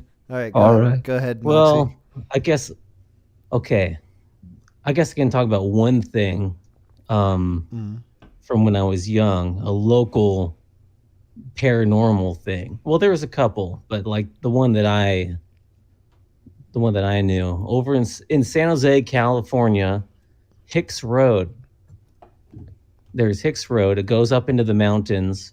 It's very sparse, trees all over, up into like the Santa Cruz Mountains, and there was a legend of a satanic albino cult up there. And like I've heard conflicting, like I've heard that they stole somebody's poodle. I heard something about like they raised violent rabid poodles. Like it was a big thing. Like everyone in the local high schools knew about it, and they would drive up there at night and they would get all spooked. But then there was also like people were like, oh yeah, Hicks Road, but really it was up Reynolds Road from what I heard, which is off of Hicks Road, and it dead ends like in the heart of the mountain, and like they don't like you going up there, and people get pissed off. Me and my buddies, we used to go up there. We used to park at the bottom of the mountain. We would walk up the road. There's no sidewalks. We'd have to walk up the middle of the road at night and run off to the side whenever cars would come by so that, we didn't get hit. You just like look out for their headlights. And we would hike up this road. It was probably like 4 or 5 miles, get up to where the reservoir was, which was also a great place to burn Christmas trees. We did that at the reservoir, get like a dozen trees off the road and burn them there. But yeah. In this scenario, are you just going up this road solely for the haunted story? You're trying to seek out these people? It's fun to go up there at night because it is dark. There's no lights. There's, no sidewalk. You're in the middle of the forest. There will be like turkeys up in the trees that will gobble out of nowhere and freak you out. But like the whole thing was like to walk up to the reservoir where there's the water there, and then there's a bunch of trails. And then actually you could get on the trails there and get into the backside of the local dump. And you'd have to avoid the wild pigs. Like they loved the dump, of course, but you could go into the dump at night, and it had one of the best views of the city from the dump. But yeah, the whole reason to go up there would to be, let's hike up at night, get on the trails, or you can just like go off the road and hike straight up the mountain and hope that you find a trail, or you end up sleeping in a field up there. It's just something to do. I never came across any albinos. I went up there a lot. But I think I probably scared people sometimes because we'd walk on the road there at night. And then if we saw a car coming in the distance, the headlights would go off to the side, and just got a bunch of pale white guys on the side of the road just standing there. It's horrifying. They thought you were the satanic albinos. Yeah, because I'm a very, very pale Indian. Oh yeah. Indian, oh, yeah, like an indigenous. You had some relatives who were indigenous and also had sex with with pale foreigners? Everyone wants to have sex with pale foreigners. So you're just going up there for fun. You're just going up because it's a Just good time to fun get a little, and exercise, and you and get a we good knew the view. legend, so it was like, hey, let's do two birds with one stone. We'll go up and we'll get all spooked and we'll be fun, but we'll also hike like 8 miles. And it'll be good. But you never encountered anything. You were the thing to be feared. Yeah, I perpetuated everything. I just went up to burn Christmas trees and go hiking and sneak into the dump and nothing nefarious, okay? It does sound satanic. You're going up there, you and your pale friends, to burn your Christmas trees. Who burns Christmas trees? What are you even talking about? Okay, well, first of all, Christmas trees burn really, really hot and fast. And after Christmas, everybody like just throws their tree out on the side of the road to be collected. Yeah. So we go with a pickup truck and we'd pick up like 12 to 15 trees and then drive up there, pile them up at the foot of the dam if it was dry and in the dirt there and dirt in the rock near the water. Totally safe. We're not going to burn down California. And then we just like, light them up and have a huge bonfire, and it would last maybe 15, 20 minutes. And then we were familiar with the area, so we knew like where to run if anyone showed up. We could run like we could go up the trail and into the backside of the dump, dodging all the pigs. We'd go further up the road. We could like hide in some bushes. Like we had everything figured out. But we never saw any albinos. Never. Went up there at night all the time. The pigs are like attracted to the dump, not the fire. Yeah, I mean, why would a pig be attracted to fire? Come on. I don't know. I'm attracted to fire, and I'm disgusting like a pig. Why not? Yeah, okay. Pigs like fire. You convinced me. Good. Thank God. All right. So you were the problem. You were the problem. Yeah, on Hicks Road. I mean, I never went up Reynolds Road, so there might actually be a satanic cult of albinos with their little pink-eyed demonic poodles or whatever the shit it was. Who is spreading that rumor? Where did you hear that? I heard it from my siblings who heard it from the high school. It's just like local legend, along with like, one of the movie theaters where that was supposed to be haunted by a ghost and like a noose would keep showing up and shit like Definitely. that. But like that got torn down, so that legend is gone. But Hicks Road lives on. How did the poodles play into this? What was the significance of the poodles to these albinos? Was that established? I guess probably just ferocious poodles are so like, that's not what you think of when you think of a poodle. So maybe it's just like supposed to be more scary to have a ferocious little rabid poodle that's like ripping your face off. I don't know. I only heard about the poodles once or twice, but it was something that kept, I heard about it from more than one source. It was like, well, I guess poodles are a thing. So they were just about confirms it. They were able to even taint the poodles. It wasn't like they had known upsetting dogs like pit bulls or Rottweilers. It was like even the blessed poodle they were able to turn into their satanic albino ways.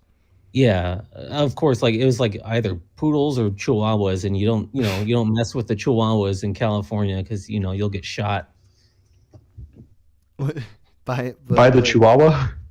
By the people who love chihuahuas. Is that a problem? That's like they have more intense ownership. Is it like, I always think of Paris Hilton as the sort of person who owns a chihuahua, and I don't think of her as shooting anybody. Those are the designer chihuahuas. I'm talking about normal chihuahuas owned by the common folk. The common folk of California. See, these are the gun statistics that people don't talk about, is the gun owners that own chihuahuas. That's right. This is the heart of the problem. They'll mess you up. They'll drink their Tecate and they'll shoot you down. 10% of gun deaths are by 80% of Chihuahua owners, or something like that. It's the FBI, the banned FBI statistics. It's because they need guns, because Chihuahuas aren't going to do jack shit when someone's breaking in. I like that we're talking about something that's like actually spooky, like gun violence. That like really, that's some spooky shit right here. This is getting real. I don't know. I think Chihuahuas are probably leaning more heavily on the scary side than gun violence. I mean, I own a Chihuahua, so I would know. It does sound like some sort of, like if I was just a wandering fellow, I would think that Moxie and his crew are up to some sort of cult shit. They go around, they gather all the discarded Christmas trees, and then they go up this spooky mountain to burn them all and obviously do some sort of devilish dance around the fire and summon some sort of crazy demon. It's definitely ritualistic. I can't remember. I think there's like an H.P. Lovecraft short story, which is pretty similar. I think it's the Dunwich Horror or something. There's something which has something to do with albinos. I feel like that's probably like some high schoolers read the Dunwich Horror and then just went, yeah, Hicks Road, like the first road up into the mountains, which are spooky. That happens up there. Same thing. All right, good. That's a good local legend. You were the legend. You keep it going. I did my part. Took up the mantle. All right, good boys. Any final words here? Oh, okay. To add a little bit more to that, there was one time I went up there when my army brother was visiting. There was 4 of us walking up the road. For some reason, he wanted to bring his machete with him. So that one time, if people were driving by, there would be 4 people in the bushes, one of them holding a machete. And he is a big white ginger head sort of fella. So that would definitely add to it as well. Was he bringing it for the pigs or for the brush or just for his own comfort? For fun. I mean, like we were kind of like a machete bunch. My buddy had like 3 machetes in his truck, and my brother, like, we've always liked machetes. I had one in my back shed when I was 2 in our back shed when I was a kid. They were always around, and it was like, hey, we're gonna go up to the albino area. Ooh, let me bring my machete. Yeah, that sort of thing. Does that continue to this day? Do you have a machete around? I have an axe now. I have a hatchet I keep next to my bed. Next to your bed? Yeah, why not? You don't keep weapons next to your place of sleep? So that's a risky move right there. I feel very safe out in the suburbs of upstate New York. I leave the door unlocked. I don't think anybody's coming to harm me. Oh, Not even the Jersey Devil? The Jersey Devil, that's New York, right? Isn't Better that watch out. I thought that was a hockey team. Ooh. I mean, who could say? I'm sure the hockey team doesn't want too good of you either. Yeah, but they're not gonna just invade random houses in the suburbs to gain their revenge every time they lose. God, I hope not. Just sleep with one eye open. Clearly, I wouldn't be ready. I would not be prepared if a home invader came. Moxie, did you have any sort of any sort of personal paranormal experience where maybe you saw something inexplicable? You didn't necessarily identify it as that's definitely an apparition, but just something happened to you that you couldn't explain. Well, there's really nothing which can't be explained by like sleep paralysis and shit like that, which I've had. So like yeah, I've hallucinated things, I've seen things, but I just go, oh well, that's not a ghost. That's my brain getting all messed up right now. It's always while you're asleep or half asleep, you're in that state. Yeah, it's never like middle of the day sort of shit. It's always like if I'm like super sick or like I've been working a shit ton and I have had barely any sleep, or like it's always those situations, or like waking up in the middle of the night with a sleep paralysis sort of thing. It's like okay, this can explain it, and then I just don't worry about it. I just try to get sleep. Even when you were a kid, like did you have sleep paralysis stuff when you were a kid? You talked about that a little bit, like a few streams ago. But was that when you were a kid or more recent? Mostly around the turn of adulthood, but like there were times when I was sick or sleep deprived where things would happen, and I knew about sleep paralysis, and I knew about like like I've been on road trips before where like I was driving for so long that like in the peripheral vision I would like see spiders climbing all over the roof of my car, and I go, okay, I need to like pull off and sleep. It's just something that happens, where like that you're sleep deprived and it's messing with you, so you go, okay, okay, I need some sleep, and that explains it. You don't even think about it. Right. Dude, I don't ever allow myself to get so sleep deprived. I'm always full of sleep. I always get a great night's sleep. And if I get tired, I just take a little nap, a little cat nap. Must be so nice being an artist on the internet. It's honestly great. Never get any sort of crazy hallucinations. I never have to question whether I'm going insane. But you don't either. You automatically chalk it up to sleep deprivation. What if we should? Yeah, it's nice. Like it literally anything could happen. I could just go, oh shit, I need sleep. My brain's getting stupid. I could like an alien could come like tomorrow and start talking to me, be like, hey, you want $1 million? Like, shut up. I'm going to bed. This little pink piece of shit. What a pain in the ass. We can't even if like a whole group of us tried to like gaslight you into making you crazy, you're impenetrable. You would just be like, I guess it's time to go to bed. Yeah, it's time to lock my door and lay down next to my hatchet. I need some sleep. All right. Well, that's good. Good for you. Good for you, Moxie. We can't make you crazy. We could try. Would you be down for that? For us to try? Yeah, if you want me to go to bed. This is all just going to be a ploy to get you some more sleep. All right. Okay, boys. It's good talking to you. Yeah. Good talking to you.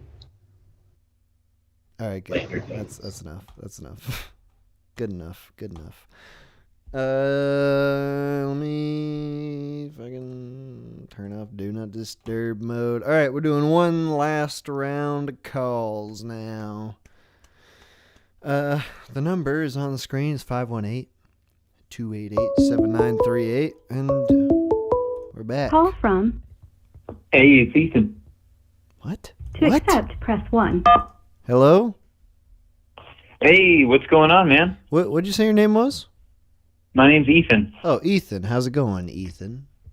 It's pretty good. How are you doing? I'm doing great. Loving every freaking second of existence. Hell yeah, man. That's normal, Hell yeah. right? That's not abnormal behavior, is it? Nah. You sure? I think that's the type of behavior we should strive for. I don't know. It seems unhealthy. I've been doing it for 5 seconds and it's already exhausting. All right. Well, let me help you. Let me help you out. Yeah, so, bring me down, Ethan. I got some strong opinions about ghosts. All right. Go for I think they aren't real. And you know what? I don't care who knows it. Why? Why not? Well, think about how many things have lived and died. How many people have lived and died. I did a little bit of searching around on the internet, right? And I found somebody threw a figure out there. Like 108 billion people have died. I was going to say 1 million. Yeah, I really don't think... I don't think there's any way to really know for sure how many people have died. But it's definitely in the billions, I would say. Right, definitely in the hundreds of billions. Okay. And how many of those people do you think died in a way that was tragic or traumatizing or horrible? If at least if only like 1% of those people had died like that and became ghosts, we would be absolutely crawling with ghosts. There would be ghosts as soon as you walk out the door. There would be like 5 ghosts in your house at any given time, all just making noise and talking shit at you and stuff. You know, But they might not be hanging around forever. I mean, isn't the idea that like they hang around for a while and then at some point somebody fucking sees them and is like, "What do you want, Ghost?" And he's like, "I need you to friggin' take a shit on this guy's porch." And he's like, I will do it. I will do it for you." yeah. Well, I mean, you know, how many of those ghosts maybe meet somebody who's willing to talk to them versus just get freaked the hell out and just run away or right, just never really engage with it? I don't know. Maybe there's no way to really put a figure on that, but no. But let's what else? let's continue this. This is, you know, What we were else talking up? with Toner earlier. He was saying that that it's not the unfinished business on the ghosts end. It's the people who have the intense remembrance or whatever. They've got the intense connection with the person who died. So then the idea would be that, you know, once all those people died, then the ghost gets fucking sent away, goes somewhere else. Yeah. The second death, as they call it, Yes. where everyone who knew who you were dies or stops talking about you. Yes. Then there's and nothing I think left. in a way that could be interpreted as a ghost. I mean, but it's more of like a memory, really, because ghosts, at least the type that people really talk about, they can interact with reality and cause things to happen at their own will. But like, what's keeping the ghost from like going down to a movie theater and just spending all their time watching movies all day and like keeping up with all of the current like pop culture and all the movies that are coming out and shit? You know, that's what I would do. I'd be like, damn, you know, I've been standing here for probably about 10 years trying to cope with my death. Yeah, maybe I should go and, you know, get some fresh air, go out and see what the rest of the world's doing. Right, just out of boredom. You know? Yeah. So, I mean, at some point, I'd be sitting there a long time and be like, God, maybe I'll never know. Maybe I'll never know why I died. Maybe I'll never be able to get over this. But, you know, maybe I'll just go and do something else. There's got to be at least some portion of ghosts that do that are just like... Just hanging, just chilling? They're just chilling out. I mean... What about the idea that the ghosts don't have, you know, like a choice in the matter? If it really did come down to like people's memories, and if the people that you knew were like having this very strong emotional tie to you, and they were very unaccepting of your death, it's not really the ghost's choice to have those people around feeling that way. Well, I mean, I really don't know, because I mean, I say ghosts. I don't think ghosts are real, and I've also never seen a ghost or had any sort of paranormal experience. But I mean, I have watched someone die before in real life. That was kind of creepy. Tell us about that. I was intending to bring this up. I guess we should get into it. So this one time, I was at a local concert. It's a type of concert that it just happens in somebody's basement. A bunch of people show up and they'll go. And I was getting hungry, so me and two guys that I had just met there all just carpooled in my car and went to this Walgreens. It was probably about like 5 minutes away from the show between sets. And we pull into the parking lot and there's just this like giant SUV that's running with the front door open. The front driver door open, and this lady is just laying there on the concrete, just looking up at the sky. And I was going to drive past, which I kind of feel bad for, but I was just like, I don't even want anything to do with this shit. But guy in the back seat was like, dude, is she okay? Like, we should go check on her. We should go see what's up. And I was like, all right. So I went in reverse, pulled back to it, and he gets out and he's like looking at her, and me and my buddy are still in the car, and he's like, dude, she's not moving. She's like not. I'm like, she's like waving his hand around in front of her face, and so we all get out, and I'm looking at her, and she's still got her eyes open, and she's just slightly moving but like making this choking noise, just kind of lying there. So we called the police. We went inside the Walgreens to try to get somebody to, like, anybody who knew CPR, because none of us did. One person came out, half-assedly tried to perform CPR, and was just like, nothing's happening. I'm just going to not involve myself in this. So they left. A fire truck shows up. We wave him down. Then an ambulance shows up, and they, like, strap her into this. It's like this piston that just goes around your torso and just does chest compressions automatically, like really fucking hard. And she was just kind of ragdolling, basically, on this piston. It was not doing anything. And I'm pretty sure that she had overdosed on some sort of opiate. But by the time they had gotten there, she wasn't doing that choking sound anymore. She was literally just laying there, like no noise, no movement. It was kind of freaky. And, I mean, I never really got to figure out any closure after that night, because, I mean, they took her away in the ambulance, and then you're just like, well, shit, guess we're going to get some snacks and go back to the show. Right. And, yeah, I could never find the obituary. I think they told me her name was Elizabeth. And, I mean, I was looking, we were all looking for several days after this happened, and none of us could find any entries in any local obituaries. So who knows? Who knows who that was? Who knows what happened to her? You don't feel haunted by that at all? Nah, I mean, I thought that it would mess me up a lot more, but I think the fact that I didn't actually know who this person was made it so that I didn't really feel as much of a loss as I would have if it was someone I did know. Now, I was still sad for a while after that. I mean, it was kind of messed up, but I mean, the two guys that I was with were actually both in a band called Soft Spot, and they actually wrote a song about that experience. I don't know if it's out yet, but it was called "Sorry We Missed Your Set. We just watched somebody die in a Walgreens parking lot." Oh, seems fairly yeah, on it the was. nose. When did this happen? This was probably, I want to say, June of 2019. All right, fairly recent. Oh yeah, I remember because it was my sister's birthday, June 1st.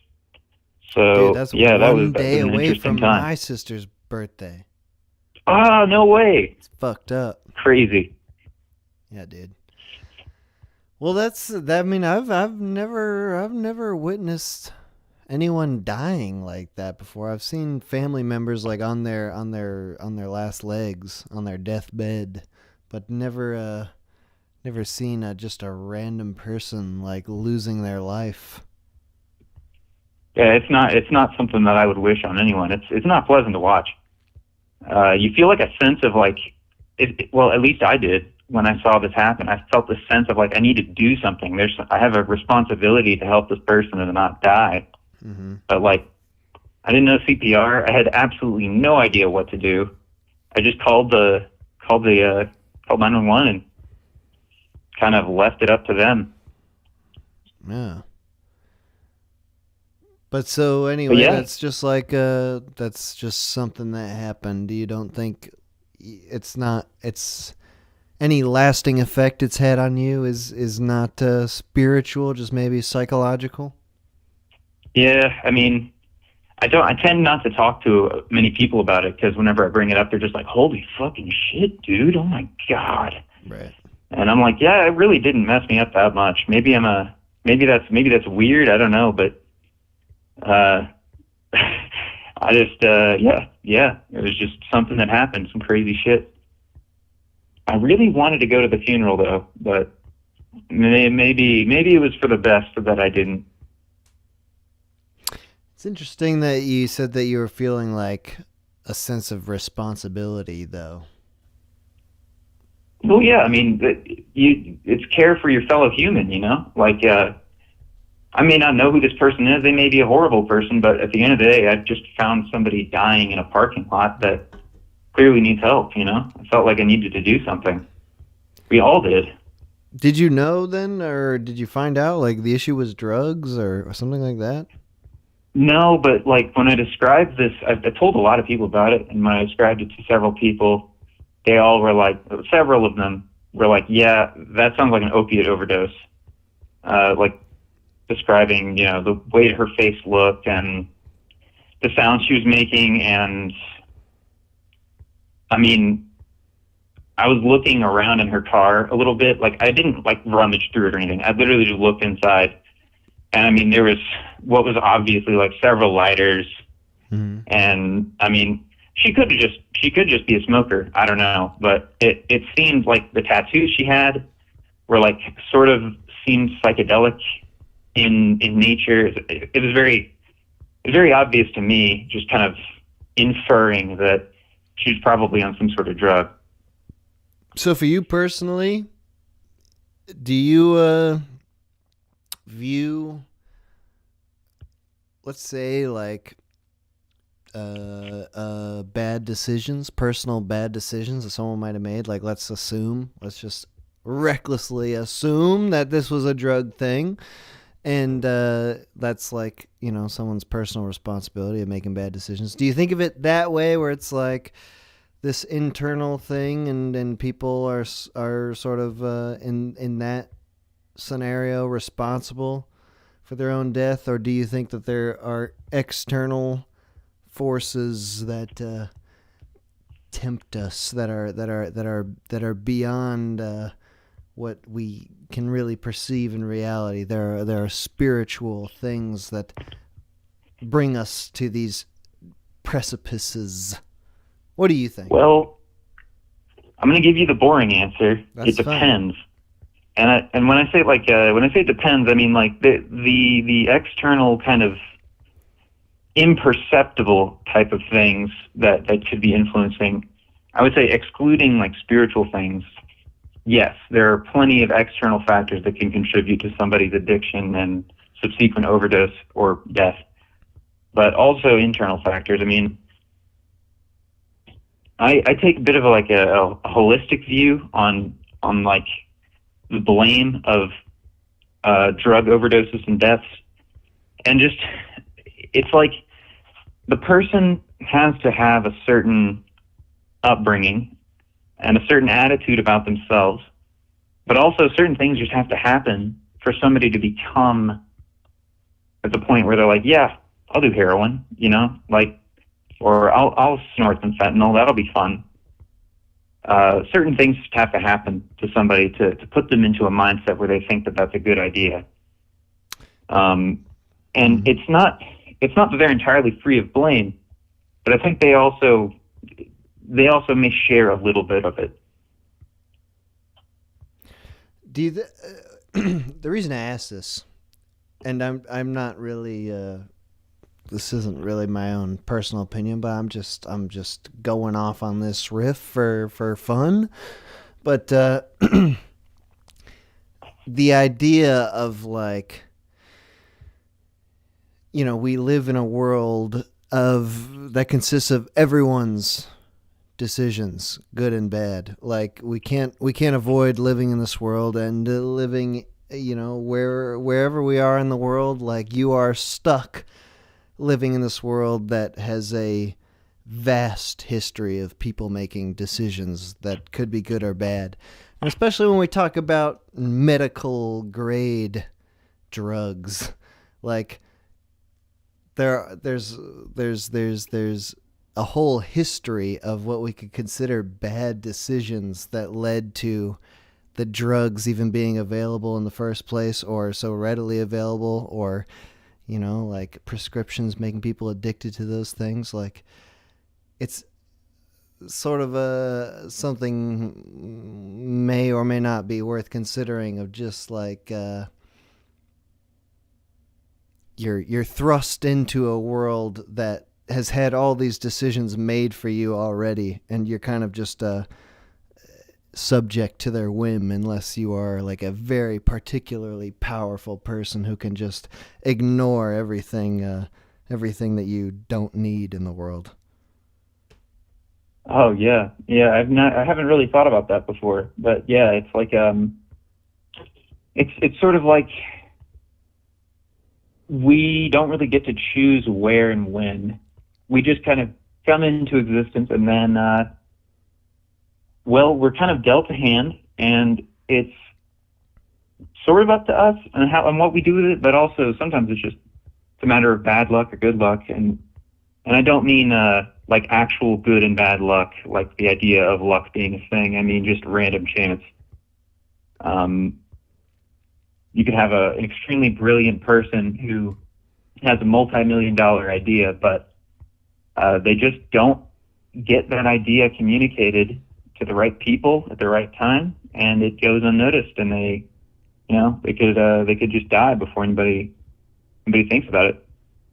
But that I don't want to get super depressing here, but the way I look at it is like you're only going to be alive a certain amount of time, right? You know this. Everyone knows this. So regardless of what circumstances you're in, regardless of how shitty things seem right now, you might as well just try whatever the hell you can and just see what sticks. See what's going to work and what doesn't. And if you fail, kind of just take those failures not as a bad thing, but rather as something that is going to, in those moments, reveal to you who you really are and how you really think, what you're really capable of. Because I think it's better to try and fail than to just never, ever try to do anything because it's all hopeless. You'll be more in touch with who you are if you try things that are hard and that you will probably not succeed at. And you may be surprised you may actually succeed and be like, holy shit, here I am doing this thing I thought I couldn't do. Let me ask you this. We're going to wrap this up in a second because this is we've been going on for a while here. But let me ask you this. Are you a drug user? Yeah. Occasionally. When I have the ability to, yes. Tell us what kind of drugs? What is on and off limits for you? Okay, I used to. I have a long history with drugs. I used to do all kinds of shit, but now I'm pretty much regulating myself to weed and alcohol, and I sometimes do them both at the same time. But really, I prefer weed over alcohol. But the problem is that I have a very technical job. I work in engineering, and if I smoke weed too much or if I eat too many edibles, it starts to become hard to do my job well. You get those weed hangovers, and it starts to affect my memory. Right. But drinking just makes me depressed long term, like if I keep doing it too many times in a row. Yeah. But also, drinking's way more fun, and I could wake up the next morning, and after my hangover's gone, I can still do like high level thinking, like I could, solve a problem or some shit, have the motivation to do that. But what about when you were going through this period years ago where you're just trying out different things? Do you think of yourself as just being lucky that you never overdid it, or did it come down to you personally making good decisions about what you're doing? I think it's probably a mixture of both, honestly, because like I did some pretty stupid shit, and the majority of the decisions I made going into that, when my philosophy was like, I'm just going to try drugs, I was always saying hard line at anything that is known to be addicting after the first try. Like, I wasn't going to do any painkillers. I wasn't going to do any like coke or crack. And I say this, and yet I used to sniff Adderall. I took Oxy a couple times. One time I tried to smoke Focalin, which didn't go well. It didn't work, thankfully. What is that? I've not heard of Focalin is like extended release Ritalin. Okay. It's also stronger, but you can't smoke it. You can't. And if you try, all you're going to do is just get a bad taste in your mouth and have a wasted Focalin. So don't do that. But can you sniff it? You can, yeah. And I did do that a couple times too. And let me tell you, the only drug that I've done that I still, like probably 5 or 6 years after stopping doing all that crazy shit, that I still get cravings for probably at least once a week is just Rail and Adderall. That shit is so good. It's so good. I miss it. But I don't make you touch it anymore. productive? What do you miss about it? The feeling of invincibility, like you're a fucking god. You could go out to a bar and like the first person you look at, you could just have sex with them. And obviously, no, I'm not saying like I would do that. I'm just like you get this sense of power, like you're the fucking king. Mm-hmm. It's amazing. But you know, I don't do that shit anymore because it's not healthy. It's not healthy. So you eventually came to that realization, but there was a period where you were feeling invincible and like you could just do whatever drug you wanted, sniff, smoke, whatever you wanted to do. Yeah, that was a crazy period of time. Is that like college years?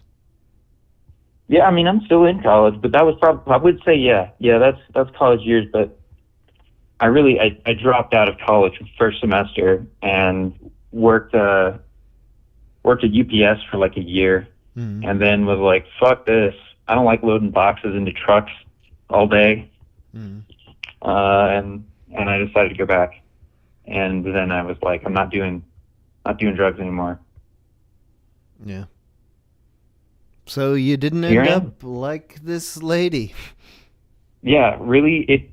I actually went to a Narconon thing for a couple weeks because I got in trouble in Indiana with a minor in possession of alcohol. Mm-hmm. And I saw a lot of people that were on her track there. Like, I was literally just some 17-year-old kid that had alcohol on him at a very inopportune time. and these were people who had like had their kids taken away because they did heroin and didn't buy food for their kids instead. I mean, that shit was really eye-opening for me. I think that probably was a contributing factor in me changing my ways. Seeing what the extrapolated version of what you're doing may have led to. Yeah, for sure. I mean, they talk about scared straight, and I don't really know if that's exactly what happened to me, because I was like, those people don't know what the fuck they're talking about. But it sort of stuck with me. I remembered some of the families that would be in there. They were all addicts, and that shit was just fucked up, man. It really stayed with me.